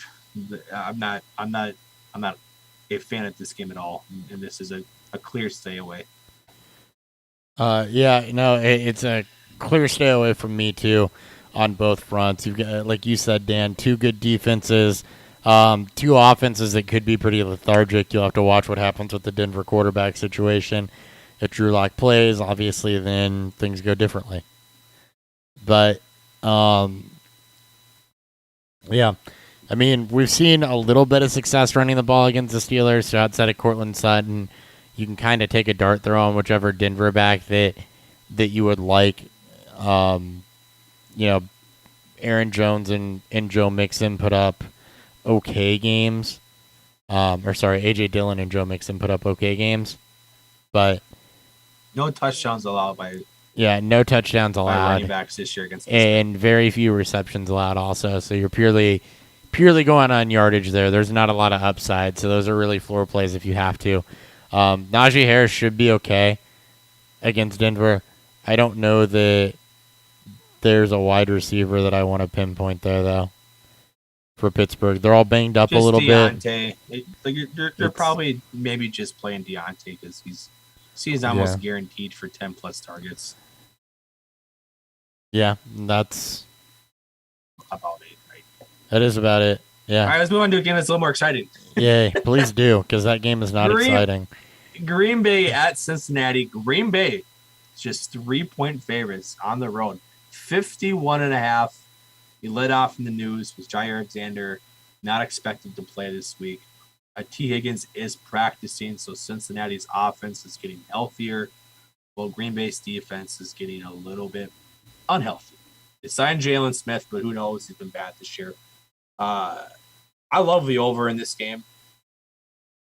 I wouldn't bet Cincinnati. I actually probably just say Green Bay in the point. I actually like Green Bay in the points with the parlay with the over. I think both offenses, as Cincinnati's getting healthier and Green Bay's defense is getting unhealthy, this could turn into a sneaky shootout.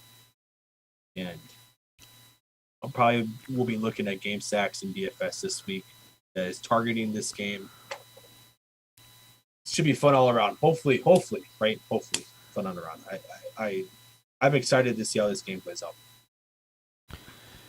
Yeah, no, like you said, Jair Alexander missing is a huge boon to the Bengals offense. So, I mean, start your Bengals in this one, right? And really start your Packers. A.J. Dillon and Aaron Jones have been relatively splitting work.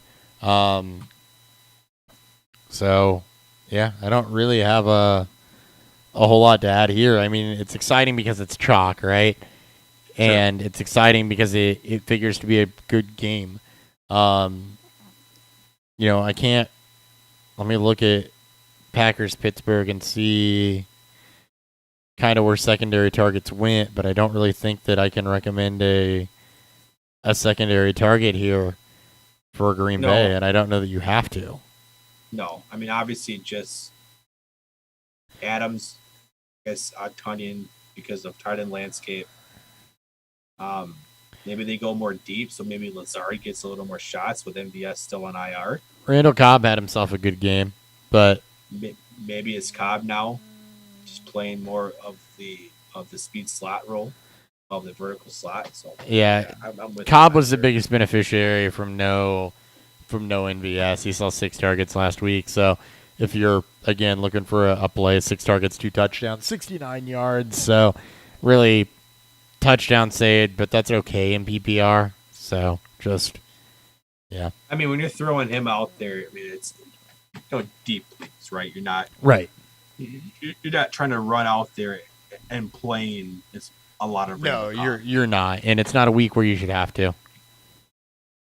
All right, let's move on to a game that is the exact opposite, almost near shittier version of Denver-Pittsburgh. We have New England at Houston. New England is 8.5-point favorites. Over/under, like the Broncos and Steelers game, is at 39.5. Look, we've seen rookie quarterbacks against this New England team. Davis Mills has been hot fucking garbage. I don't know if Houston scores a point, and if they do, it's probably maybe garbage time. Maybe there's a turnover that results into some decent field goal position or some decent field position. Mm-hmm. And I don't trust New England's offense. While they have probably been a little more vertical than we expect with both Aguilar and Myers being in top 10 in air yards and unrealized air yards, they're just, it's not putting up enough points consistently for me to get excited about 8.5 points being covered. Mm-hmm. You may even just fuck with the under. Like when it gets this low, maybe you should want to stay away. But again, I don't know if Houston's scoring points. I don't know. I don't see how they do. I don't really see how they do either. I mean, it's been hot garbage, and they get a good defense. I would shy away from Brandon Cooks this week. The target volume has been there, but it's a tough matchup for him. If I'm looking at anybody this week that I'm targeting as a start in this game, and there aren't many, I'd expect a Damien Harris bounce back. Looking at snap share, he had his highest snap share since week 1 last week, so trusted more in pass production. Since James White went down, his routes run have gone up. So while there wasn't a lot of running the football going on against Tampa Bay, again, game planning. Oregon's New Orleans, again, game planning. You can run the ball against Houston. Harris is a matchup-dependent start most weeks. This is a matchup where, again, pick your spots. I think this is a good spot to throw him out there. But, and I will likely put my money where my mouth is on this one. But like you always do. But yeah, I think that Harris is the only guy I'm looking at here as a QT start. Even Jacoby Myers has been really, really good. Game script doesn't say do it. Game script says double-digit targets the past 2 weeks, though. So yeah, it is. He's a target getter. Game script they kept though. that game close, but they also kept that game a bit close against Tampa when they weren't supposed to. So hopefully it can be game neutral. We got a question. Breck PF wants to know. Welcome, Breck. I haven't seen your name on the show. Welcome. Before. Simple enough. Jalen Hurts or Kirk Cousins this week? I think it's pretty obvious. I think it's Hurts. Jalen Hurts. Yeah. You're going to play with a higher rushing floor with potential garbage time chance. Vikings have shown when they are heavy favorites and when it should be heavy game script towards a running side that they're going to go more run heavy. Cousins probably won't throw enough passes, and you're hoping for first half touchdowns, which could happen. Not bet on it. I'll take the safer floor with Hurts with higher upside. Yep, I'm with you. Closer game. Again, tough defense, but worst case scenarios you end up in garbage time. You get rushing floor. Game script for Cousins, I don't love it. Everything you just said, I'm also on the Hurts side.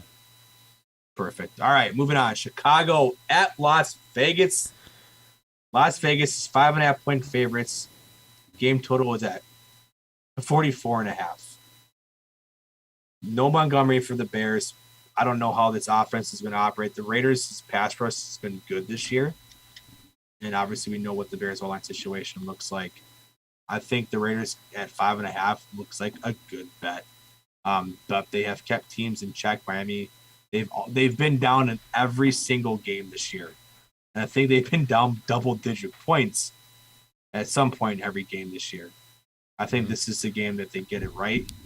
While I do think Chicago is better than maybe people think, especially from a defensive standpoint. They're good against the run. They're not good against the pass. Yeah, and well, it can be a bit frustrating to watch Vegas play. It can be. So Jalen Johnson is not coming inside anytime soon. So this is another Hunter Renfrow game. The Bears are another team that has a really good top corner and nothing else behind them. So absolutely a Hunter Renfrow game here. Darren Waller, a little bit different story. You're not sitting Waller because of the tight end landscapes. I would say temper expectations. Roquan Smith is one of the best cover linebackers in the game. Moving on from that, running backs, Jacobs and Drake, slide away from that if you can. This is not a game that figures to go, I don't think, heavy game script one way or the other. Nagy did give up play calling. That came out last week. Bill Lazor did a much better job with it and with game scripting to Justin Fields' strengths than what Matt Nagy did. I expect them to use a lot of play action, a lot of bootleg, a lot of RPO to keep that pass rush off balance. What that does bode well for is that bodes well for Damien Williams. I expect him to be a plug-and-play starter this week as long as he's healthy and goes. He is a little banged up, just a bruised thigh, though, so should be okay. I'd expect him to start. Allen Robinson gave you a relatively solid game last week, at least from a PPR perspective. I'd expect them to continue that. We talked about windows for Robinson. This is a game where I think that last week the Bears got themselves in a positive game script. This game script, I do not expect to go the way the Lions game script did. This should be more neutral. That is going to bode well for both Allen Robinson and Justin Fields. Justin Fields is a guy that was likely rostered in most leagues. I expect a lot of questions about him on Sunday. But the rushing floor should be there, and I suspect he's going to have to pass it more than 20 times. So that's going to bode well for Allen Robinson. And, who knows who the deep shots are going to go to. You hope Mooney, but you don't really know. So, this is a fine week to start Robinson, given the fact that he's been on the snide a little bit. He's like Harris. I'm sitting on a bounce back from him. And, it's Renfrow, Hunter Renfrow, football player. Football player. Yeah. In relation to last night, though, Hunter Renfrow, baseball player. I forgot. They're spelled differently. Yeah, they are. I think one's missing, a W or an O? One uses an E. One's OE, one's OW. The baseball player is OE. That's right. I'm trying to look for it there. I'm trying to see where Ruggs is at, because I feel like Ruggs is becoming... Ruggs is becoming a big, deep shot. Ruggs is the one I would expect to get the big athletic corner in Jalen Johnson, though. And you've got Eddie Jackson playing over the top. Think he'd go on Brian Edwards if he's on the field? I don't think so, no. Okay. And you've got Eddie Jackson defending over the top, who's big old ball hawk safety. So, the Bears, I'm going to vet this real quick, but I don't think they've given up a ton deep necessarily. They gave up one deep shot to Van Jefferson week 1, and just doing quick math in my head, that's really about it. This is where looking at just points allowed. I mean, Bears are top 5 in giving up points to receivers, but this is where you got to drill down and why I like Raiders this. The Raiders really don't consolidate their targets to just a couple players. They do like to spread it, and this is why you got to drill down too, and why I like this site, because I can look at this and immediately see that Van Jefferson was 2 receptions for 80 yards. He obviously had a deep catch in there. But then as I look through the rest of it, that's not the case. Jamar Chase was 2 for 54, so all right, yeah, you got some deep shots, but there's not really the blow-up shot there. Anthony Schwartz didn't catch his only target. Rashard Higgins wasn't really able to work deep.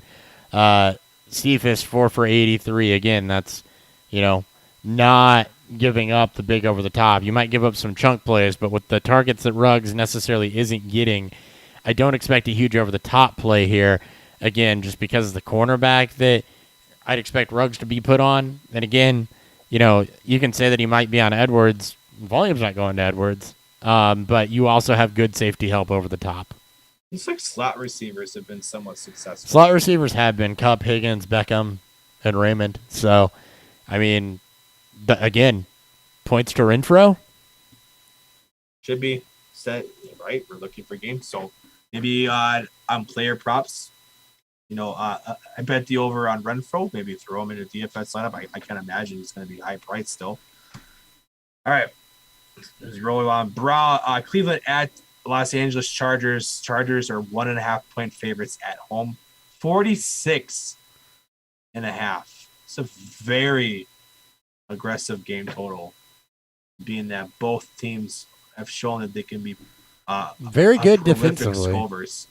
Both teams are great defensively. Baker is coming off arguably his worst game this season, maybe his worst game dating back to the horrible stretch in the middle of last season. In this game against Minnesota, I think that's why the game total is a bit lower. Obviously, both great running games, good offensive lines, strong defenses, right? So the reason why the Chargers are only a 1.5 favorites. So basically a pick'em game where Cleveland is a semi-meltdown against the Chiefs in week 1 from also being 4-0. I like the Chargers still at home, 1.5. They have really hit their stride. Right, they put up 30 points against the Chiefs. They look great against the Raiders. The defense is healthy. The pass rush is getting home.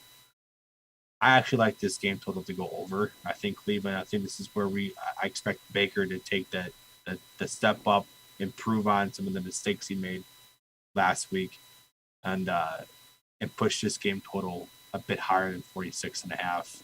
But I'll take the Chargers and the points. This is another one that's going to be a fun game, but it's another one that's going to be pretty chalk, right? Beckham isn't getting a ton of target volume right now, but he is the top guy for Cleveland, and both running backs are very startable. You look at what Dallas did, which I think is the most comparative. They ran between Zeke and Pollard 29 times.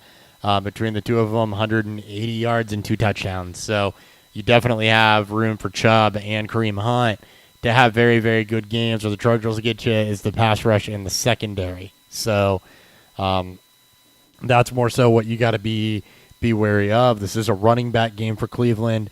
And for the Chargers, you've been playing them pretty well chalk all season, and I don't see a reason to not. And that chalk is Herbert, Eckler, Williams, and Allen.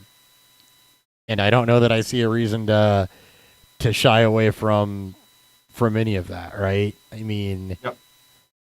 Double check myself here, but looking at the wide receivers, Hill, Cooks, and Justin Jefferson have all had very, very good games against Cleveland. So, yeah. Mike Williams bounced back. Mike Williams is kind of what that points to me. Yeah. I don't see Jared Cook, who's third on the team in targets, right? This team doesn't really have a legitimate number 3. Week 10 in landscape, I think Cook, who's 7 targets this past week. Obviously saw season highs in receptions, yards. He got his lone touchdown this past week. So, weak tight end landscape, not the worst choice if you need to throw out the streamable tight end. All right, moving on. Giants at Cowboys. Cowboys are 7-point favorites at home at 52.5. I think Dallas covers. So I don't think it's sexy, but I do think they cover. And now the question is, can the Giants make up the point total where Dallas is going to lean? Dallas gets up big early. They're going to lean on their running game between Zeke and Pollard to be a lot more successful, hopefully, for Pollard this week. Zeke may not get the full workload. They may not even need him to handle 25-plus touches again. Mm-hmm. Giants are getting healthier at receiver, and they might be still missing some key pieces. I don't think this game goes over. I'll take Dallas 7 points at home and the under. Feel pretty good about that. Sure. Yeah, in this game, Look, Melvin Gordon put up a ton against the Giants on the ground. J.D. McKissick did most of his damage in the receiving game. So, absolutely Zeke Pollard here. For your wide receivers, look, you're playing this chalk. The only start of the game, right, is Daniel Jones. To me, it's Barkley and Daniel Jones. Remember, Dallas is giving up a ton in the way of points to opposing quarterbacks. So, Galladay should figure to see Diggs. Who's been one of the Galladay will see Diggs. So if Shepard's healthy and he's trending that way, you absolutely could look at a Sterling Shepard start as well. I would play Shepard if he's going to be that. I definitely would. I would too. Slayton may get some deep shots. Look, it's a 7-point spread. The high game total. And Giants receivers are banged up, though, so make sure you tune in Sunday morning. But, yeah, I mean, Dallas is a team that 20-plus points every week to the quarterback, 35 to Brady, 38 to Darnold, 27 to Hurts. So, look, Daniel Jones kind of fits the Jalen Hurts mold right now. It's a good week to roll out a Daniel Jones as a streamer. All right. San Francisco. Sterling Shepard, too. Now go ahead. Yep. San Francisco. San Francisco at Arizona. Arizona's at home at 5.5-point favorites. 50.5. Again, I like the over. I think, the Cardinals, good pass rush, weak secondary. I haven't heard reports if we're going to see Garoppolo or Trey Lance start this game. That could be why the game total is a couple points under than what I thought it would be at. But Cardinals to cover hasn't been always pretty for them, but I think they hit their stride against the Rams. And they stopped fucking around with Jacksonville in the second half. This looks like a different team. So Cardinals spread, I'll take that. And I may shy away from the game total. It's hard for me to trust San Francisco with not knowing which quarterback's going to get the start. Sure. Yep, and that's another thing we'll have to pay deep attention to. For Arizona, first off, let's talk the running backs for a second. James Conner, Chase Edmonds both had big days. San Francisco not giving up a ton on the ground. They have given up some touchdowns, so this leans Conner to me, who gets the goal line work most of the time. But they have not given up a 100-yard rusher yet. Most of the receiving work and what they've given up there came in week 1 against both of them. I mean, that could be that role here too, right? If the Niners can get up a little, or can keep game pace, or maybe get a couple early touchdowns to keep the Cardinals throwing, then you could see a bit more Edmonds. But not knowing who's going to start and looking at both teams, I think the game script is more likely to go towards you're hoping that the back falls in for a touchdown. Because, again, it was Detroit throwing the ball 20 times to their running backs in week 1, and that's where most of their receiving work has come from. Looking at I wanted to go look at wide receivers. There we go, wide receivers. Looking at wide receivers, Arizona's been pretty good, actually, on opposing wide receivers. Look, you can't. Debo's on such a hot streak right now. You can't shy away. You're playing away Debo. From that. Ayuk's the one that I might lean a little bit more fadey on here. And again, I know that there's a lot of Brandon Ayuk fanboys out there. This just doesn't seem like the week to me to take a shot at that. Looking at 15 points from Osborne. Other than that, you had 15 from Jefferson, 10 from Chark, 10 from Brown. There's not a lot here, basically. I feel a little more confident the fact that he's playing against the Cardinals. Against Green Bay, the other highly scoring offense. I know he struggled this past week against Seattle. 6 for 4 and a touchdown. Look, it's not great. But again, if we're targeting game totals, that's where. But 6 for 4 and a touchdown was against Green Bay. It was even worse against Seattle, which should have, in theory, been a positive game script. He was one for 3 for 15 yards. Look, I'll be honest with you about Brandon Ayuk. I do not understand how people are recommending week to week running out a guy who has not had over 37 receiving yards or 4 receptions in any single week. The one saving grace was that he caught 1 touchdown pass, right? I don't get how people continue, even if the matchup looks good, to say, run Brandon Ayuk out there, a guy that's had more than 5 targets once, who hasn't been over 40 yards, who's caught 1 touchdown pass. We're eviscerating Allen Robinson for this type of performance over 3 weeks, who's a guy with a lot larger name cash and actually a track record of success, which Brandon Ayuk doesn't have. Everybody's putting it on talent, but there comes a point where you have to show talent. Has not happened yet this year, and when you look at what Arizona has done against opposing wide receivers, I do not want to take a dart throw on it this week. Show me before you get back in my lineup. Fair enough. Sorry, Right. I went on a rant there. No, that's fine. Hey, Ayuk's deserved all the shame that's been thrown his way. I don't hate Brandon Ayuk. I don't think you should throw hate or shame at Brandon Ayuk. The only problem with Brandon Ayuk is this. Say we don't hate players, we hate ADP. I also don't hate players. I hate how much some players get hyped up for also, what they haven't done. And that's what Ayuk is. I like the talent level. I think it's there. But I think San Francisco put too much draft capital into him. I think that the fantasy community has been way too invested into him. And I think he's no different than a guy like, let's call it Anthony Schwartz, right? Talent-wise. Where there's a lot to like there from a talent standpoint, but, dude, you got to show me. And he had flashes last year. That's what you want to see. But he's not consistently putting it together yet. So, yeah, I can't do it. I can't do it.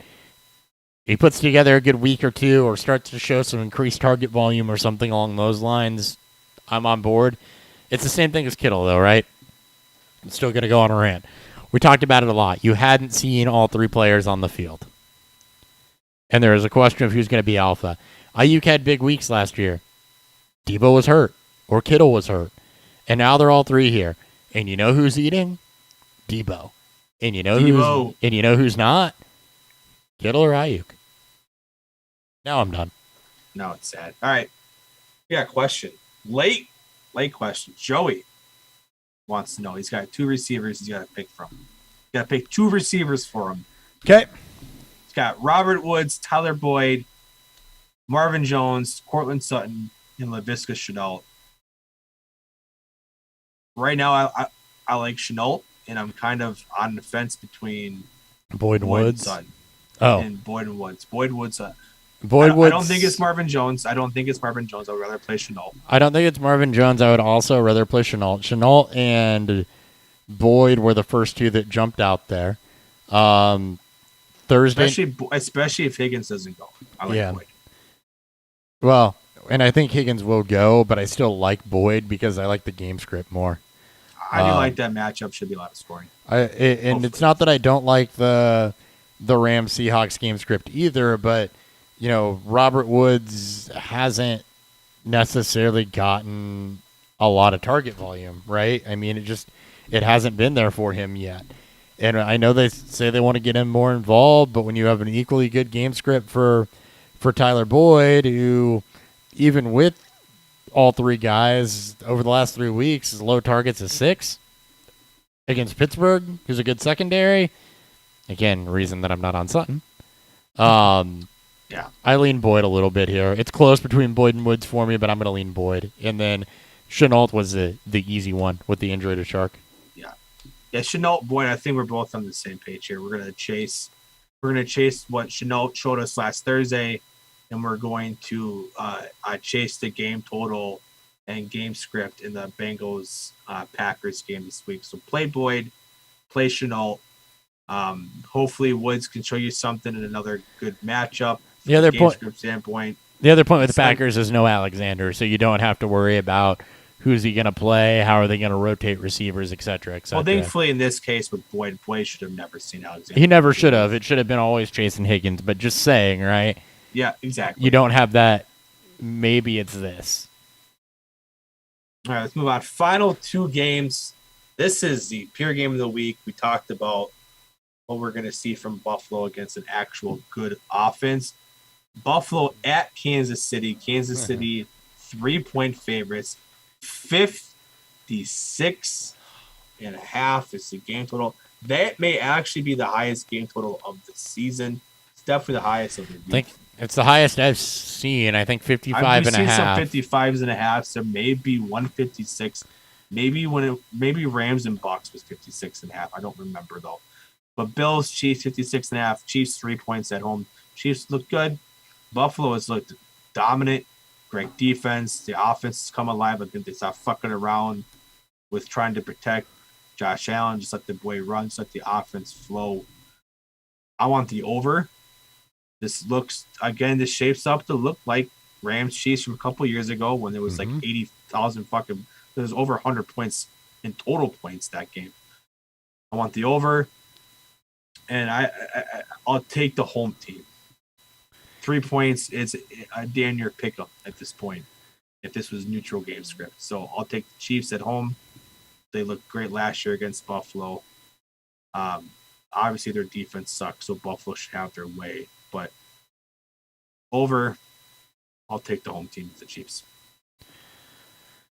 I don't know. There's a lot I can say about this one. Kansas City's chalk. My only play everybody. Well, fucking everybody. My only caveat here: Clyde has found it a little bit coming off of injury. It is a tougher matchup for Edwards-Helaire, but with the running back landscape being what it is right now, with a bunch of guys questionable to go, couple key injuries there, I don't see how you shy away from that, right? Especially given where his draft capital was. So the Chiefs O-line's improving. Helaire came in with an ankle injury. He's improved. It's not the best matchup, but I don't see how you shy away from that. As far as the Bills go, Zach Moss is seeing a lot more efficiency and a lot more touches, but I don't know. Yeah, it's hard to he's know had who the 6 actual targets, but the Bills have 2 shutouts this year. I just realized that. Yeah, they do. They shut out both Houston and Miami. Yeah, that'll inflate the game total a little bit. Obviously, the Chiefs should put up, hopefully put up some points. Put up more than 0. Yeah, almost a guarantee. Singletary is more the receiving back in this one than Moss is. So, yeah, you can lean on that however you want to lean on that. I mean, pick your poison there. I think both backs can be fine. Can be viable. I think they're both. But really, options. what you want here is your wide receivers. Obviously, it's a good week to take a throw at Manny Sanders. Oh yeah. He in a game that they shut out the Texans, and he had 7 targets still. 6 targets, 5 catches, 74 yards. Yep, and Cole Beasley. And Cole Beasley, unfortunately, is the second highest target getter there. Although no touchdowns and not super deep on yards per reception. So just Emmanuel Sanders. Hell, even Dawson Knox, not getting a ton of targets, but I love Sanders this week. Touchdowns. He is their deep threat, and this could be vertical points. Dawson Knox is their red zone threat. 8 targets, obviously game high. He's already almost nearly matched his touchdown total with over the last 2 years combined. So Knox getting involved. Sanders is healthy, working deep. Diggs will Diggs, right? The Chiefs are about the most chalk team in football. Checking this real quick. Sure. So not high target share, but second in the league in red zone targets. 6 of his targets have come in the red zone for 5 receptions. 6 of his 20 in the red zone for 5 receptions for Dawson Knox. Knox, yeah. I mean, again, you have top 5 offense who's had a positive game script their way, and he gets the red zone. Big athletic guy too. Yeah, we've always been big Dawson. We do like Dawson Knox. He would have been much more highly regarded coming out of Ole Miss if he didn't play with Hodge and DK and Brown and DK. Brown and wasn't hurt most of the time. Yeah. Which hasn't translated to the NFL. Was that Knox? That was Knox. That was Foster Monroe. No, that was Dawson Knox. Oh, Monroe was LSU. I'm sorry, You're right. Yeah. Right. All right. Last game of the week. Monday night. I don't know. how Baltimore continues to get these primetime games here. Colts at the Ravens. Ravens are 7-point favorites, 46.5 game total. I think the game total is about chalk. I'm staying away from that. Again, I don't trust the Colts much at all. Ravens are improving, and somehow Lamar Jackson is averaging per Josh Sarkey is averaging 23 points a game with a 3% touchdown rate. I don't know, just want to throw that out there. Yeah. Pretty honest. Ravens. I probably won't bet this game. I don't like this game. I mean, it should be revealing, but to me, it looks hard to bet on, and for fantasy analysis, it's a little bit difficult, right? I mean, Hollywood's getting his shots, so you can go that route. There hasn't really been a back for Baltimore that's jumped out. You mentioned Jackson's touchdown rate. For Indy, Baltimore is really not giving up a ton of points to any particular position. So, I mean, Pittman's been hot. You can ride that. You can ride Taylor. And, game script-wise, I don't know that it's a huge game for Hines, but in full PPR, you absolutely could end up going that route. So, I mean, with this game spread, Hines should be potentially featured in this, and Latavius Murray's been more of the primary back for Baltimore. So if you have to pick a Baltimore back, I think Murray's the guy you want to run out there. 29 targets is, top third of the league to backs against Baltimore. So, I mean, yeah. Yeah. All right, we got a question before we run the fuck out of here. Yeah. Balloon battles. We get these late episodes. I'm on board with it. I like these. This is another good. Did I win question here. And this one's a little more high power than the other one. So he traded Kyler Murray, Cortland Sutton, and Jared Cook. Murray, Sutton, Cook. For Jalen Hurts, DK Metcalf, and TJ Hawkinson. So there's a lot to unpack here. There's a very important distinction here. Improving from Cook to Hawkinson? No, I was going to say, is it single quarterback or super flex? I would assume so. Being that all three positions are the same, that it's, I don't think the quarter, because, I mean, this moving one's off of Murray, who's probably the Q, I think he's the QB1 right now. Right. But Hurts, who's the QB6 or 5. If it's single quarterback, this one's pretty obvious to me. The Hurts Metcalf Hawkinson side is the winner on this one. I like them for both. I mean, like I said, Murray's been going off. Hurts doesn't have the offensive firepower. Single quarterback, full PPR. Yeah, this is obvious to me. Yeah, this is Hawkinson. The improvement from Cook to Hawkinson is huge. He basically upgraded receiver. He upgraded his receiver. Slight upgrade to receiver and a huge upgrade at tight end for a slight downgrade at quarterback in single quarterback. I think it's a big win. Yeah, where it's, yes, you're reaching for more upside in these single QBs, but Hurts has plenty of upside too. Yeah, it's there for him. I mean, he's got a higher rushing floor than almost Murray, and that's because Murray gets touchdowns. Mm-hmm. Like, again, I know highest scoring team in football. I guess he's going to get his chances at that. So there's not I would venture a guess. I'm going to look here real quick. I don't think there's a huge points per game. This guy paid up a lot just to go from Hurts to Murray. Not the guy that's asking this, but his trade partner really paid a lot to go from Hurts to Murray. Because Sutton and Metcalf a bit of a watch, right? It's about even. Cook to Hawkinson is huge. I think the upside in Metcalf is higher, though, and I do think Metcalf is better quality QB play. The better receiver there. Yeah. 14-man league. I now have Jalen Hurts, Antonio Gibson, Chris Carson, Tyreek, DK Pittman, and Justin Tucker. He adds Hawkinson to this mix. Obviously, hopefully you have another running back just in case the person can't go tomorrow night. So what you went from is hold on. From Murray to Hurts, you went from the QB2 to the QB3.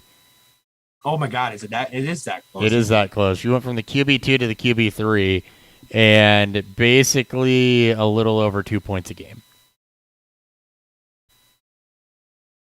Yeah, it's basic. I mean, yeah, on FF stats, or on FF today, it's. I'm looking at. 4. I'm at Fantasy Pros for this Yeah. one, but I mean, Murray, 32, Hurst 28. I mean, again, if the Eagles' offense can get some shit figured out, I mean, that's why we've been pounding the table for Hurts as your. I mean, just think of the value that Murray's top 3 quarterback being drafted. Generally, in rounds 5 through 7, Hurts was, near that QB 12 range in the 10th round. It's fun to see. I think you won this trade. I think you did too. I think your upgrades. You've had the one big blow up week from Sutton, but you really haven't gotten a ton else. I mean, Jets are what they are, right? I mean, that was a blowout win without a lot of game script. Baltimore's tough. It might be a little bit better this week with Baltimore. Hopefully, they're playing Pittsburgh. They're playing Pittsburgh. It ain't going to be much better. Right. So no, it may look a little. It's going to look a little worse this week. So I think that you clearly won this trade. Yeah, one concern with the Lions' offensive line banged up. Hawkinson maybe asked to block a little bit more, but again, the difference between him and Cook is so huge, though. That's negligible. Yeah, exactly. So I think that's it. We have no more games. We have nothing else to really talk about. Again, Sunday morning, 8 a.m. Central Time. Will be more coffee fueled at this point. We'll ask your Hopper maybe able to be available to answer more if your starting sits towards the start of the noon games. But we'll be on 8 in the morning. Very early. Very early. Dan's got to go work. I'll keep an eye on Twitter, something I don't normally do. I probably won't double live stream, but I will keep an eye on Twitter. Yeah, I will not be able to be available to ask questions. I will be pouring to find people at Harvest Market in Champaign. And that is still beer. And that is why we're going early, because it's boring to do those alone. And I could ask Nick, but we'll go before the London game and kind of differentiate. We weren't going to. We were going to go normal time and just kind of shaft the London game, but we'll be early. All right, guys. And that's our show. Until Sunday and next time. Until next time, which is Sunday and then next Wednesday. We'll see ya. See ya. Good luck.